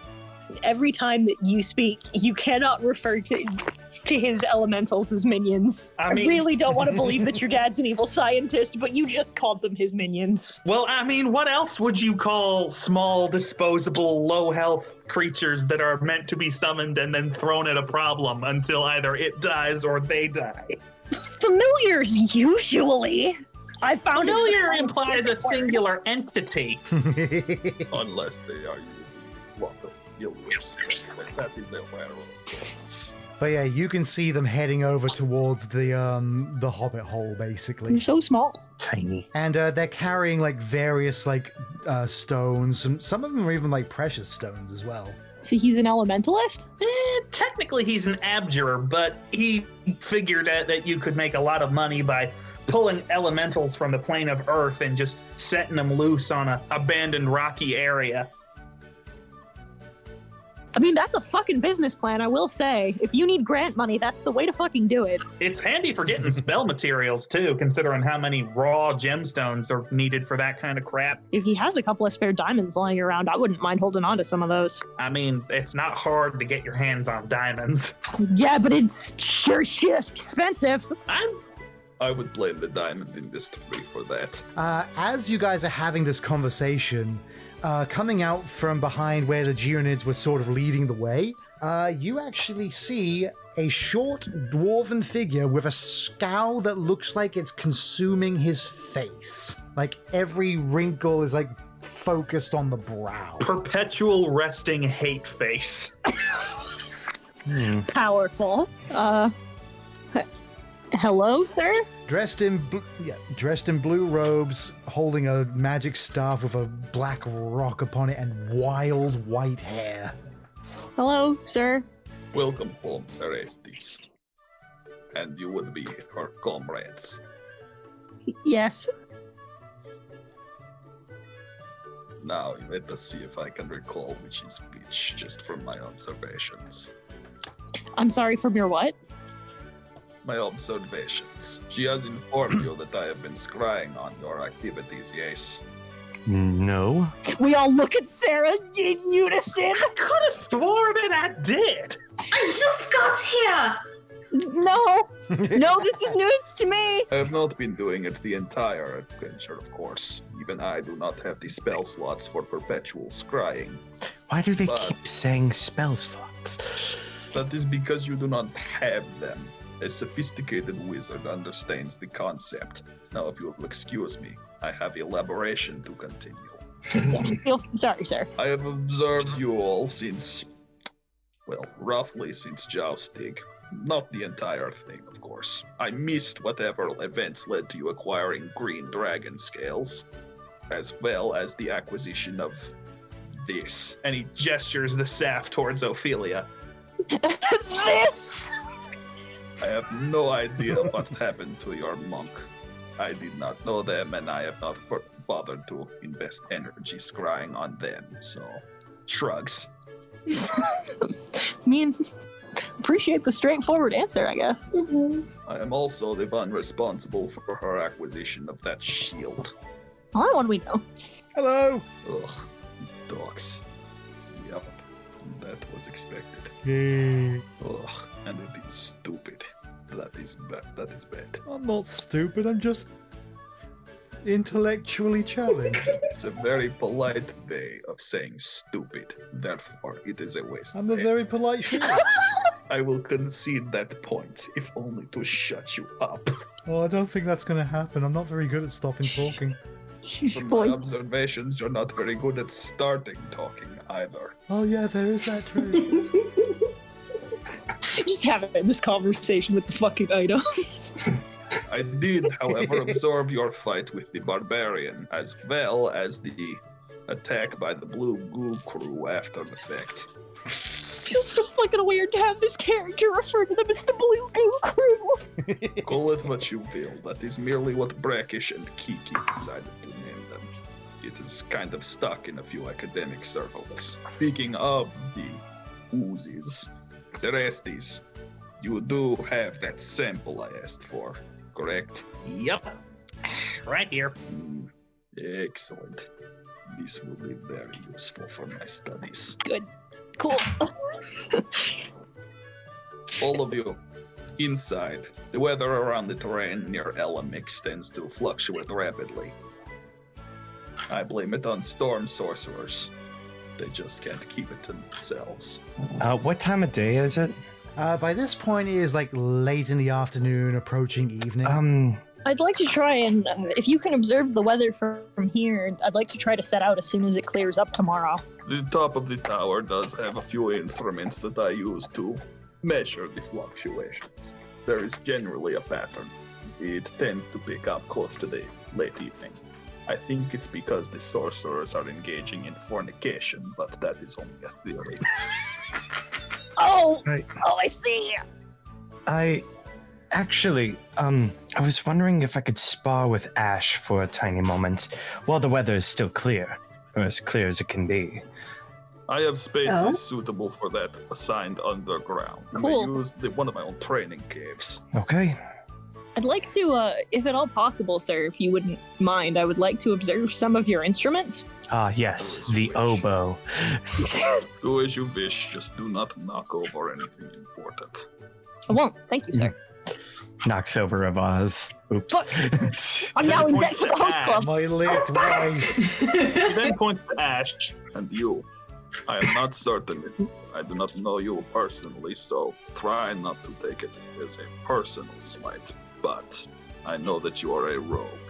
If you find anything missing, you will have far worse than Geonids to deal with. I'm just gonna. I look at him and I go, oh, believe me, I've had worse things come after me before. And only one of them is something you can't still comprehend. Is that No. supposed to be a slight, Callum? Maybe. I mean, it depends. Is it a slight to assume things with you and Dexter? And then he walks inside.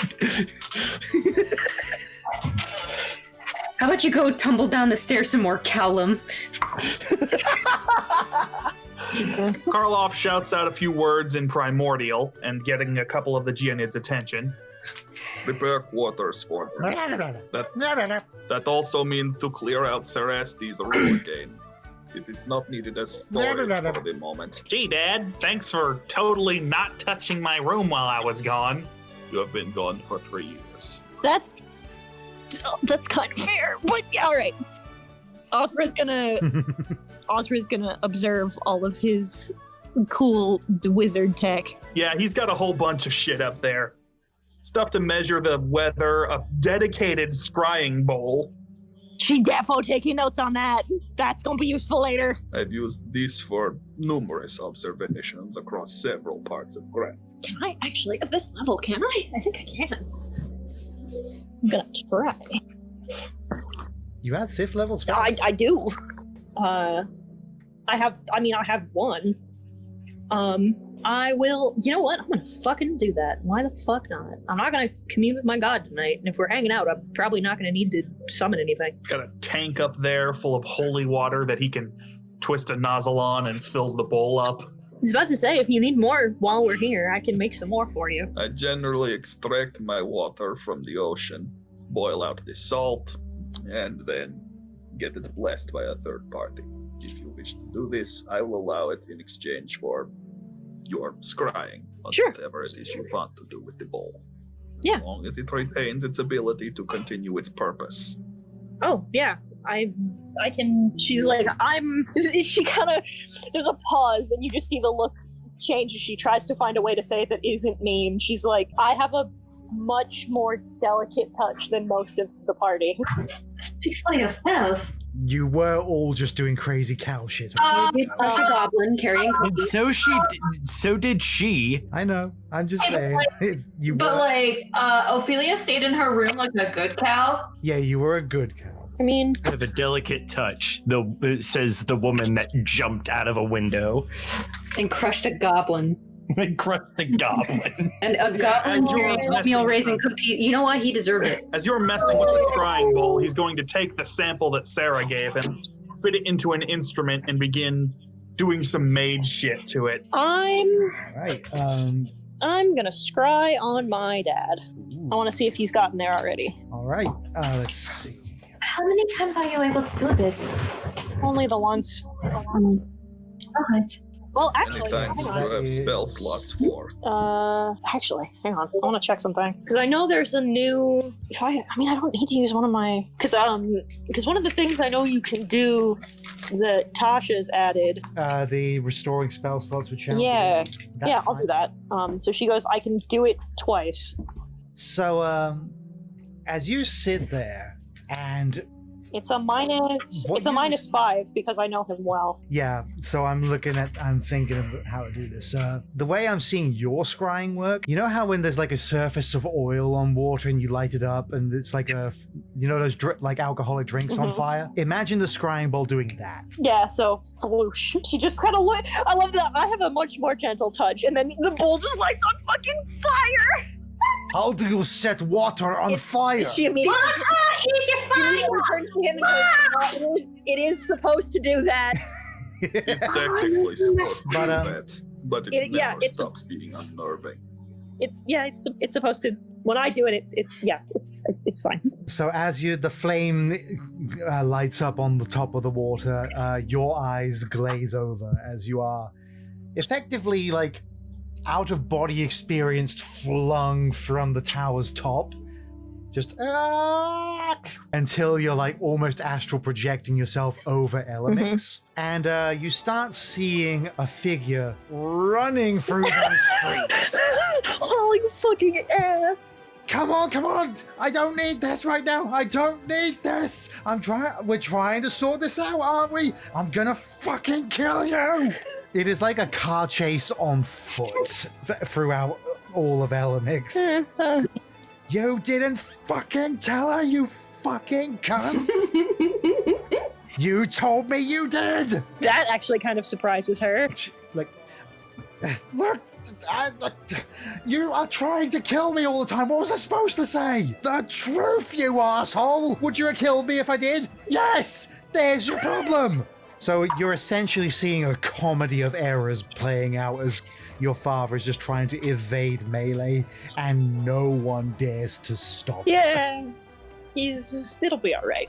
She just kind of flew back. Yeah, so eventually after like 10 minutes, you're back in the tower. God, that feels so fucking weird. You get used to it. Well, Dad and Auntie Melee are there. Is that good? Or You see her just start doing like the crossbody prayer as she prays for her father to not get fucking murdered. oh no. She's very mad.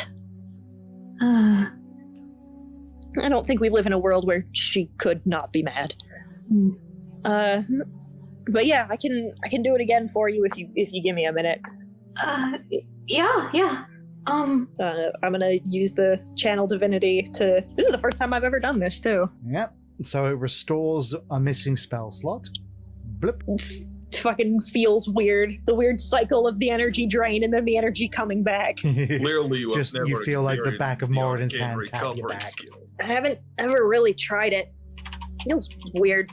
It is strange to me hearing Alright, so of a with that- cleric who has never channeled divinity before. I've channeled divinity, but I've never used it to bring my spells back. I would think that it is similar in practice to arcane recovery. Probably. Regardless, are you good? Yeah, I should be fine. It just feels a little weird. It's like taking an espresso right after you've just worn your It's like the fucking the you know the reference. It's like wait a minute, didn't you just wash down your pizza with a vodka and now you're taking a 5-hour energy to balance it out? So you're gonna be drunkenly eating a pizza while playing random operators on stream. Welcome to Twitch Rivals, baby! I'm telling you right now, if we Alright, get on the so, highway and Skillet comes on in the radio, I'm just gonna hit the fucking I'm e-brake. pulling the fucking e-brake. It's so fucking good. I love Russian Badger. Anyway, this would So what are you doing? would be second hand. Yeah. So he gets a +5 to the save. It is alright if it doesn't work. I just wanted to know how close he is to Elemix from here. Do you have a picture, maybe? No, but I do recall that he is literally the only Vidalkin that I know that has hair. I'd need a physical image to burn, but it'll. That would probably perk up an eyebrow from Karloff. So yeah, I'll burn the. Are you what? Vidalkin with hair? Who specifically are you speaking of? Conjurno? Of the conjured contraptions. Yes. What? I told. She just under her breath. I told you he was famous. Out of the way. What? I happen to have an object that I purchased from him on hand. He pulls the big black stone out of the top of his staff, and Oh. somewhere on the bottom of it, there is in fact a brand logo label on it. Fuck yeah! What is he Like all my doing? magics, I have not yet removed. However, this should be useful for your continued scrying. Thank I you. will require it back. Yeah, it shouldn't destroy the object, so it'll be fine. I have so many questions to ask him. So he only gets a +1 because possession or garment is -4. So he only gets a +1 on the soul. Okay. All right. I don't know how good his whiz is, but I would imagine it's not great. It is not good. Oh, would you be surprised to learn?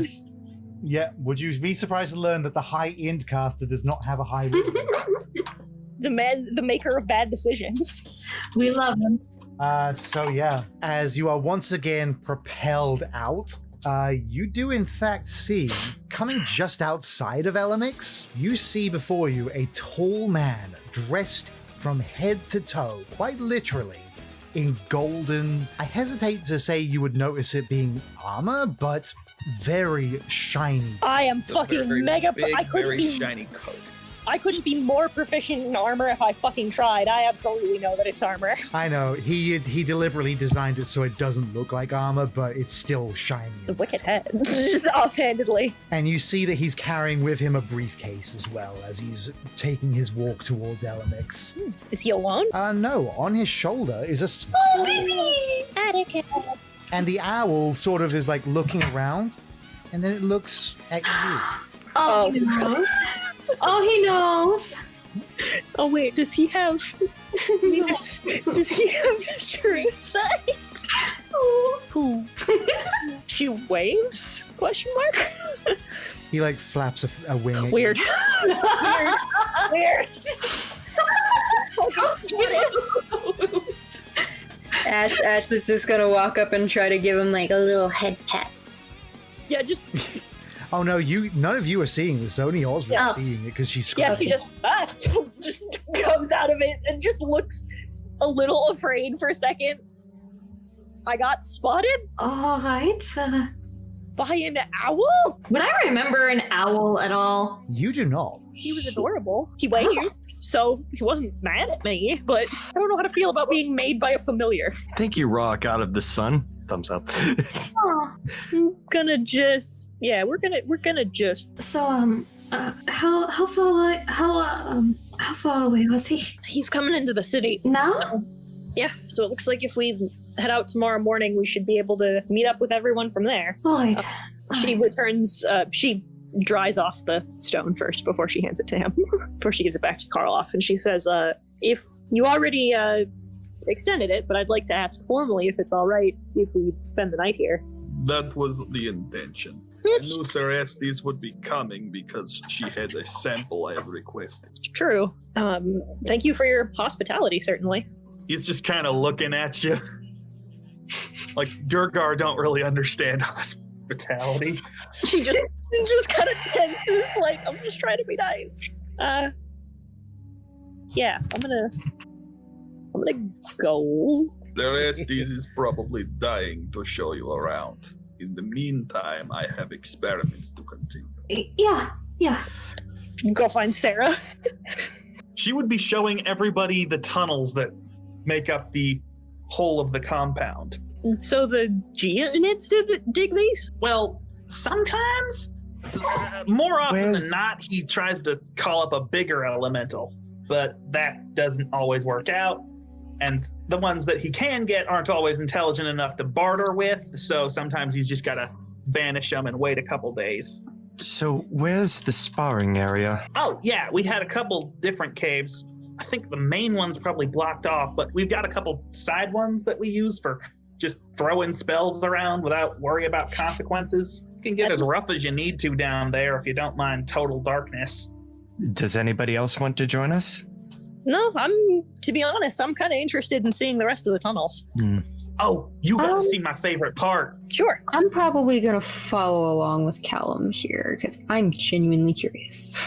Yeah, you guys. Let me show you the way first. That way, you're not just stumbling around in the dark. But that's part of the fun. It is, in fact, dark as shit down here. Yeah, Pop's not crazy about lighting. He tends not to come out during the day. I mean, that tracks. Again, doesn't want to be offensive, eyes, but she's like, he is from the Underdark. Actually, she thinks about it for a minute. She looks at Sarah and she goes, is he from the Underdark? I don't actually know. I never asked. It's just, I mean, I know that all the Durgar I know have that I've ever worked with have been from the Underdark. I would think he'd have to be. I know that there's some drow who have started to live on the surface. I've never met a Duragar that liked living on the surface. Most of the ones I know would come up for work and then go back down. Well, the ones that typically stay on the surface aren't exactly welcome back in the Underdark for one reason or another. Really? That much I do know. That seems odd. Brackish told me a lot about it. Who is that, by the way? He mentioned them earlier. I gotta show you this first then. Slides over to what I guess would be the main living room. It's pretty austere, obviously. Not a lot of flash, not a lot of... He hasn't exactly painted the drywall. Very But it utilitarian. is one of the more well-lit areas. It's dusty as shit, but it's clearly where the majority of actual gatherings would have occurred. I get the feeling that it has that very, like, German brutalist architecture.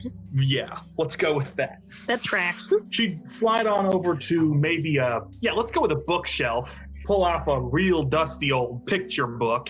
Just wipe off all that crap, prestidigitate the rest. And upon opening it, you'll see everything from documents detailing drawings and scientific measurements of Sarah at various ages, as well as a few portraits of other people. A few individuals in particular, one of which all 6 of them together in one. Like, they're holding up a particularly young Sarah, like one would when a hunting team captures a really big snake. I just pictured her hanging upside down like the way you hold up a shark when you have to measure it for contests. Aw, you're super cute. Yeah, Kiki agreed. Oh, this one, you put a goblin with serious bangs and an assortment of flowers and junk in her hair. That one's Kiki. So the big fish guy here points to what is distinctly a Lokatha holding a big hecking trident. Man. That one's Brackish. Yeah, that tracks. Tracing our finger over to a morbidly obese Aarakocra. That's Uncle Havoc. And the tallest of the group, but still definitely quite clearly a short member of her species, is a humanoid figure with several boar-like features. I think the closest approximation for you would be a shifter. That's Aunt Snuffles. So, like, a scientific research family? No, Pops is the only one who does any actual research, and Duke still travels. I think Brackish is hanging out in Conjuria somewhere. Snuffles is all the way over in the monastery over at Scaledrake. I think she runs a barbecue joint. Good shit. And Kiki, I forget where specifically she's hanging out. They all seem really happy together. How come none of them are still here? Various reasons. Not everybody who takes the challenge passes, you know? I suppose. Wait, what? Yeah. She points to a gauntlet on Snuffles' wrist. Holy shit. Well, yeah. I don't know. I wouldn't have pictured your dad as the challenge type. I'd have thought that he would have just graduated and gone directly into the research field. There is no better way to assert one's dominance as a wizard than to take the champion's challenge and succeed. It's true, I guess. That is a terrible accent. Oh no. Every time, I swear this place echoes. Probably. You're a dick. That's cool, though. I'm kind of a reason they all had to stop at the end. What happened? I mean, if you're willing to share. Pops knows the story better than I do. More of the details, you know? Plus, it doesn't hit him anywhere near as close to home as it does me. I suppose. I don't want to ask about it if it's going to make you upset. Upset? No, I just don't like thinking about all the implications. So, if you really want to know, ask him. He'll tell you. I won't have any problem with it. Just... Okay, I will. I'm admittedly pretty curious.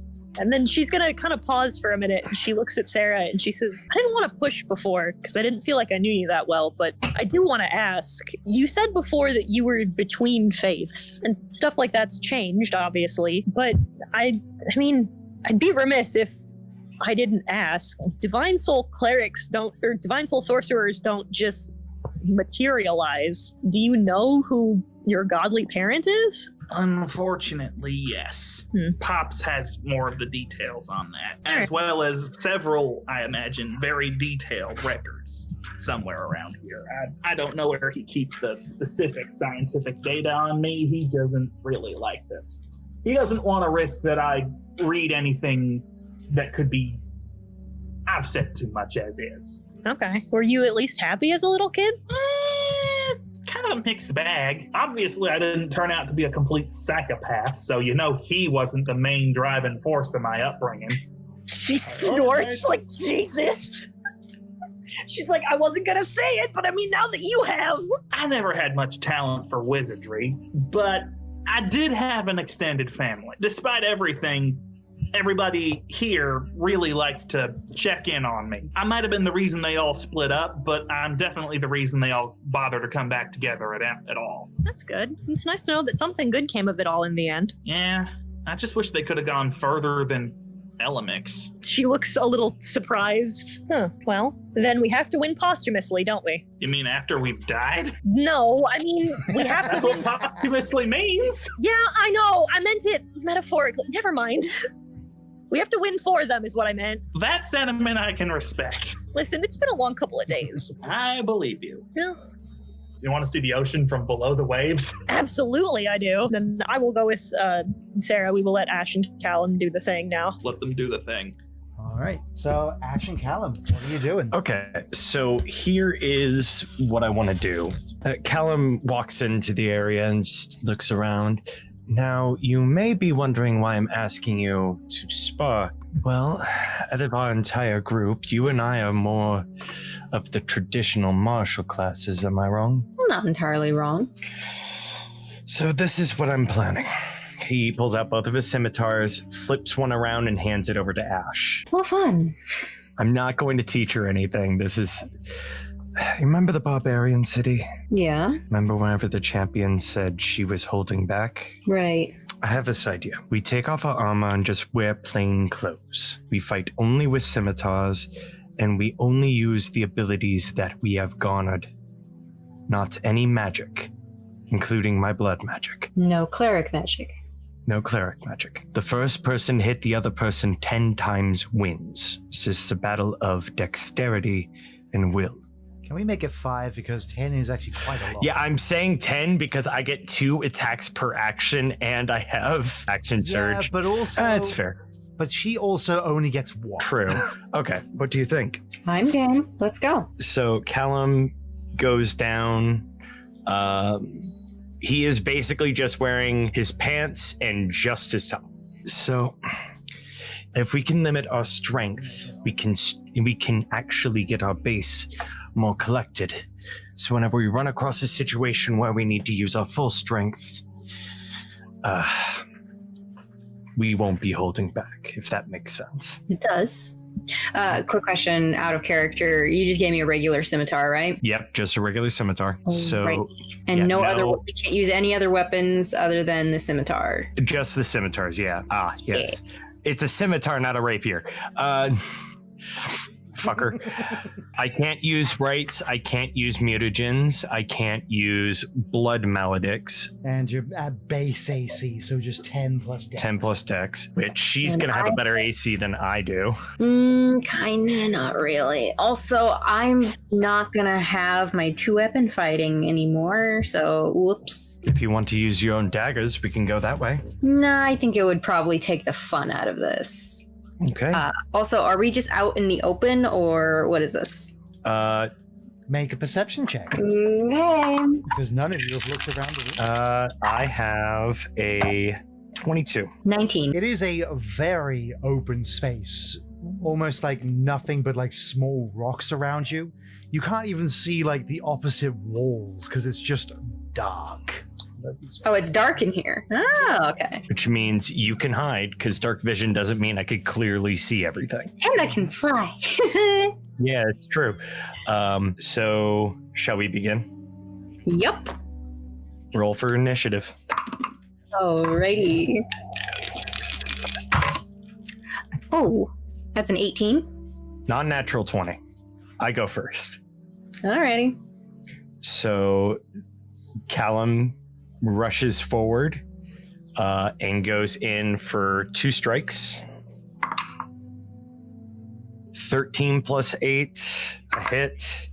19 plus 8, a hit. And I'm going to action search. 2 more attacks. 8 plus 8, 14. Does that hit? Sorry, how much was that? 14. Nope. Okay. Miss. Listen, kids, if you 12. want to kill your girlfriend, all you had to do was say so. And non-natural 20 hit. So I got 3 hits in you in 1 round. Guess what? Uncanny dodge. Oh. Which one are you? You're gonna dodge the last one, I'm assuming. Whichever one was your most powerful one, which I assume is your last. No, I'm not rolling damage. I'm just rolling the attacks. 'Cause we're going hits. We're not going damage. Okay. It's like smacking you with the. So then, yeah, I'm avoiding your last one. Okay. So, bam, bam, duck, duck. Your turn. Alrighty. I'm gonna. Alright. So here's what I'm gonna do. I'm gonna take a swing at you with the scimitar. And that is going to be a 19. Hit. Which is. Remember, you could use cleric features. I don't mind. I'm limiting myself, to be honest. What do you mean I can use cleric features? I think one of them can give me disadvantage or make me vulnerable, which I think we can argue is 2 hits instead of 1. We can go with that. Yeah, that would be using your channel divinity. Yes. Which I think at this level you should. To curse one creature you can see within 30 feet of you until the end of your turn. The next time you or your ally of yours hits the cursed creature with an attack, the creature has vulnerability to all of that attack's damage until, and then the curse ends. So basically, I can use Channel Divinity, Path to the Grave. Cool. If you want, you could just you could have, since you didn't know that, you could have used it before the attack. I could have. I didn't know that.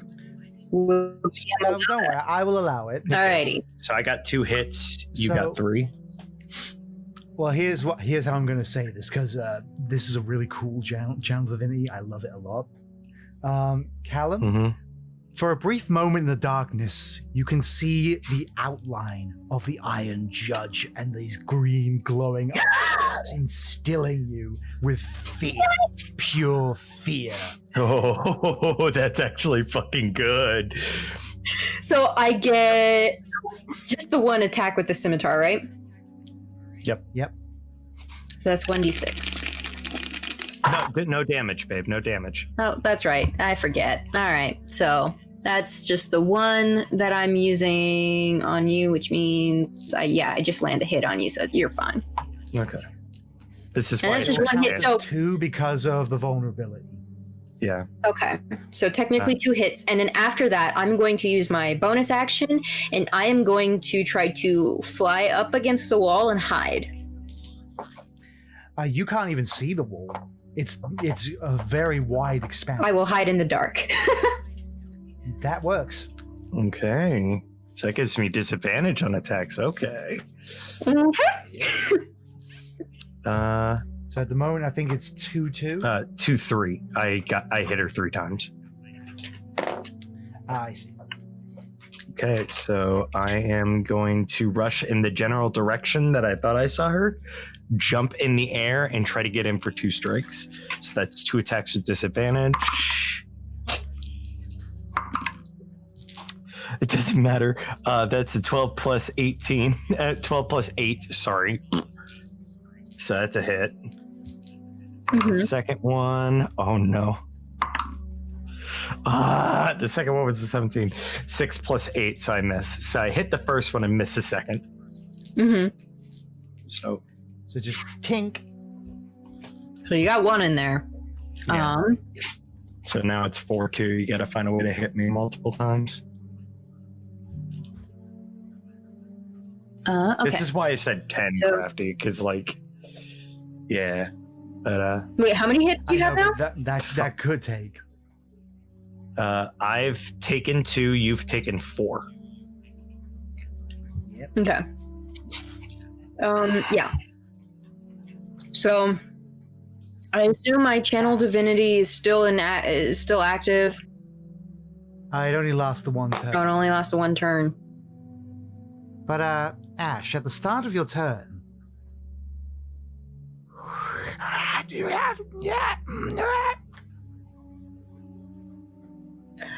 Ah.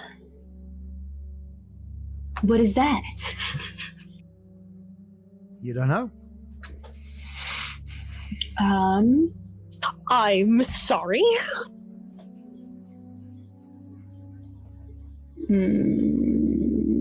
I'm trying to figure out what to do with this turn now. Well, you are in stealth. I would argue that stealth damage would be doubled as well. Mm-hmm. Because it'd be double the damage, because it would add the extra damage. Oh, and natural 20s are a double hit. Mm-hmm. So go for the attack if you want. I Yeah. can't see you. It's like a Dragon Ball Z fades into existence hit. Fuck. That's right. I totally forget. Because I have a 46 sneak attack. I'm not sure what you would qualify that as, but let me just hit you with my scimitar first. Well, the sneak attack would be 2 hits, is what I just 2 said. hits? Yeah. All right. So that is a 21. Hit. So you hit me twice. No damage, babe. No damage. I forget. I'm sorry. So I hit you twice, and I'm going to use the bonus action to go hide again. Mm-hmm. Last one to go. Okay, so same as literally all you're doing is. Did I hear that? What is this? You did. Callum stops. Can I roll to see what that sound was? Make a perception check. Can I do that as well? Because I'm very confused. It's not your turn. I'm using my action for this. That is an 11. Fuck. It seems sourceless. I'm distracted, and my turn is over. Which means I have opportunity attack, I assume. No, opportunity attack is whenever I move out of your area. Ah, right. Okay. Yeah. But you can attack me right now. I can, and I'm going to. So, nat 20. I'm out. I lost. I lost at my own game, like always. But that was close. It was close, and it did give Ash a little boost that she needed because she hasn't won in shit lately. So Callum is flat on his back and he pushes himself back up. It's like, you got me good there. You got me good. Fuck. He grabs onto his chest on where the X mark is. Son of a bitch. Fuck. You all right? And Ash tries to help him up. Yeah. I'll be fine. Sometimes it's like a phantom pain there, you know? Like something's missing. Right. And Ash just Ash looks at him. She's a little bit scraped up after the event, but she's not really like, she just exists with the scrapes now, and she's just looking at him and is like, I must say, you did put up a hell of a challenge. Yeah. He does the whole entire forearm to forearm thing with Ash. Fuck. Okay, we need to get dressed. And did you hear any noise? I did. I was wondering if you knew what that was. I don't. Can I look around? Make a perception check. Let's do it. That is going to be a 22. With all this darkness around, you don't see anything moving around or whatever. You just see darkness. Darkness. Yeah, Callum puts on his armor again. We should tell the others. I'm gonna give back your scimitar as well. Yeah, he puts a scimitar up. It's like, we need to tell the others. This might be a problem. Yes, I think we should get going. Callum's going to try to find Ophelia. Do you want to get Sarah and Azra? Yeah, I'm gonna do that. Okay. We've been vibing. Yeah. I take it that Ophelia has... Yeah, as you guys find the group, what they're basically inside is like this, you know the window in Atlantis on the submarine? Yeah. Basically, it's a room that has that kind of big window that shows like underneath the water. It's so pretty. Pop says it's useful for observing ocean life. I don't mean to bring the mood down, but Ash and I were doing some training and we heard a strange noise. What kind of noise? The best way I could describe it is, do you know what a gibbering maw sounds like? Yeah. Yes. Kind of sound like that. Are the tunnels? She looks at Sarah and goes, "Are the tunnels connected to the Underdark at all? Do you think it could be an abomination?" Underdark? No, I think he sealed off all of those tunnels. Well, I think he's got one, but no. That training room's way too close to the surface for anything hostile. I don't know. I can go in with light and do a sweep just to be sure. If that'll make you feel better, it could either be just Geonids scuttling around in some of their sub-tunnels. No. They've got little holes honeycombed all over the place that they can jump in and out through. Kind of adorable. There are in fact a couple of Geonids next to you guys doing patty cake. My God, I love. I crafty. I love these creatures. I think she would agree. It did not sound anywhere near to what a Geonid sounds like. You really didn't. Trust me. If it was cute, we would know. If it was cute, I would have been fluffy by now. Well, let's do a little sweep. In that case, maybe Pop has a Zorn or something hanging around? He might have one on call. Just hanging around? I mean, they're good at finding gems. They don't find a lot in the material plane, but if you can call for them and you need tunnels excavated in exchange for gems and shit, they'll do anything. I mean, yeah, but they're kind of heinous. They're friendly enough. They have a giant... They're not salamanders. They have 3 arms and a giant mouth for a head. So, that doesn't mean they can't hold polite conversation. You just gotta understand primordial. Which I do not. Well, let's go take a look. All right. We take him back to the area. I'll cast light on my hammer and do a little look. Just a torch hammer, I like it. Make a perception check for me. I just heard weird gibbering noises. Yeah, it's strange. That's a natural 20. Fucking A. What is it with all these 20s? All right, so as you're wandering around and you're using your hammer, you're doing like a nice, careful sweeping motion through this dark expanse. And This room's fucking huge. one of the things you immediately come across is when your foot like sort of steps into like something sticky. Gross. What is it? It looks to be like slime, just like sticky slime on the ground. It's not the blue goo. No, it's not Just the blue. goo. All right. You got any? She just calls over. You got any cubes dissolving walls in here? No. Pop would have told us if he had any gelatinous cubes. And There's he's some never goo been one here. for cleaning before. No blorps in this room. Is it just a puddle of goo or is it a trail of goo? It does seem to be making something of a loose. I'll follow the goo. Feel like this is a bad idea, but I'm gonna do it. Yeah, you're going further into this darkness. You actually can't even see the door that you came in through now because of just walking so far ahead. Dark as shit in here. This room's fucking huge. Can I see the ceiling? Nope. It is very expansive. As Sarah had described, it was designed with the intent of being able to fling spells around with little consequence. I suppose. How far do I follow the goo? It kind of starts leading you in like weird circles around the place, like whatever left it was just kind of patrolling Just around. milling about? Yep. If you'd like to make another perception check, now that you're further in. Just fucking keep oozes. Oh, that one's not as good.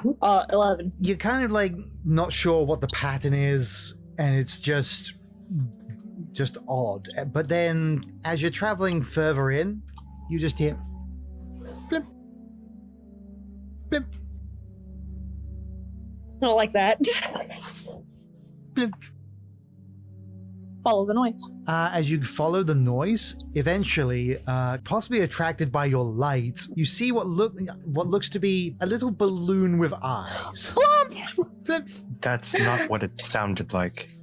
Oh my god. Oh! The little buddies! Noodle I mouths. love They are telepathic, Crafty. I know, I just like making the noise. The noise they make with their mouth, and then in your ears, greetings. Ah! Hello, human. Greetings, human. Have you I am come to speak on the merits of egalitarianism? I am Gragnok the Destroyer. Fear me. In fairness, have you ever looked at a flump? A flump definitively speaks in Doge speak, though, like for real. I just love the idea that it's like flumps are just like Nibbler from Futurama. I will copy that into his bio. Not cute. Much egalitarianism. Me otherwise, but yeah, it's just like so. There's a pause, and she turns and looks at Sarah and goes, "You said he closed off the entrances to the Underdark." I mean, he's probably found a couple things here and there. I never said he doesn't go into the Underdark every now and then. He's definitely got the spells for it. Well, if there's a little buddy down here, she goes to shake his hand. Then it means that it means something bigger might have come up. Off the top of my head, the biggest thing that would hang around with these little guys, he's perfectly harmless. Ash looks at the flump. It's once you die, I'm putting you in a jar and protecting you. Just Forever and ever. Oh god, that's like putting a pancake in soup. It is exactly like putting a pancake in soup. Well, she says they're telepathic. Maybe they did make the noise that you heard. I wouldn't think so. Ash just kind of smooths out her fluffed feathers, trying to compose herself again. It's just like, it was... I mean, do any of you speak Undercommon? I don't. You actually. I don't. I do. I do. I do. Speak to the flump. Ask him questions. He will know. And Ash is trying her best to like keep her composure, but it's too cute. And so she just looks at the flump for a second, and she gets down to his level. Like, did you happen to see anything go through here or pass by while we were here? It's sort of like doing like multiple thinking strokes with its different tentacles on both eye stalks. Baby. I love flumps. Nope, just me. Okay. I swear it definitely seemed like a more sinister sound, and I do not think that sound could have been produced by this good little child. And Ash just loses it at that point. Yeah, Pops has a whole little colony of these little guys. They're pretty friendly, and they're useful if you need small things lifted around delicately. I was about to say they're not particularly strong. The fact that they've got limited telepathy means they're pretty good at picking out when something hostile is trying to dig its way out. Well, he could in fact be the source of said slime trail. Could be, but They are a little goopy. They are in fact a could be, little but I somehow doubt that's what the sound was. Again, it sounded way more sinister than this. Ask him if he was making noise. Okay. Truth time here, little bud. Did you happen to make a weird groaning noise? No, not me. Not me. Okay. Definitely not him. So there's something else down here. Well, we should probably go up and tell your dad at the very least. Yeah, maybe. He'd probably Callum- see it as a non-issue, though. So, Callum, Well, the rooms. How big is this room? Do you have any This like? one's probably Larger pretty than your freaking dark big. vision can tell. A lot of the combat spaces are larger than the dark vision can tell. Pops What? likes to use it to measure out the distance between his spells. get a feel for what the range looks like. Let's give that a test then. She's going to, this is actually a really good use of this, to be honest. Honestly, to be honest. She's going to go like horizontally so she does not hit the good noodle boy. I'm gonna shoot a sacred flame and see what. That spell's got a 60 foot what's range, the range on right? sacred? Yeah, it's got a range of 60 feet. That would be on the edge of your dark vision. Yeah. Yep.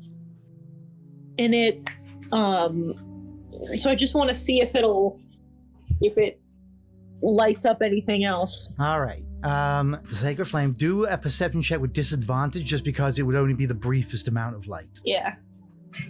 And I defo do it. God. Ah, fuck. I do it so I do not hit the good noodle boy. 10? You don't see much of anything, but again, it's just not a great deal of light. It was like a split second. So you didn't really get to see much. Well, let's go back up for the time then. Leave the little noodle man to his work. Moves a rock to one position, looks at it, moves it back to another position, looks at it. He's very busy. He's updating his feng shui. As you're It's about flipping dinner the time rock, anyway. it eventually sprouts some arms and legs. I'm gonna just start heading back up. As Passion take their night to rest in the strange homestead, much of the team is awakened by their equally strange host. With Sarah notably absent, Passiona led deeper into the cavernous tunnels by Karloff, whose intent is soon made clear.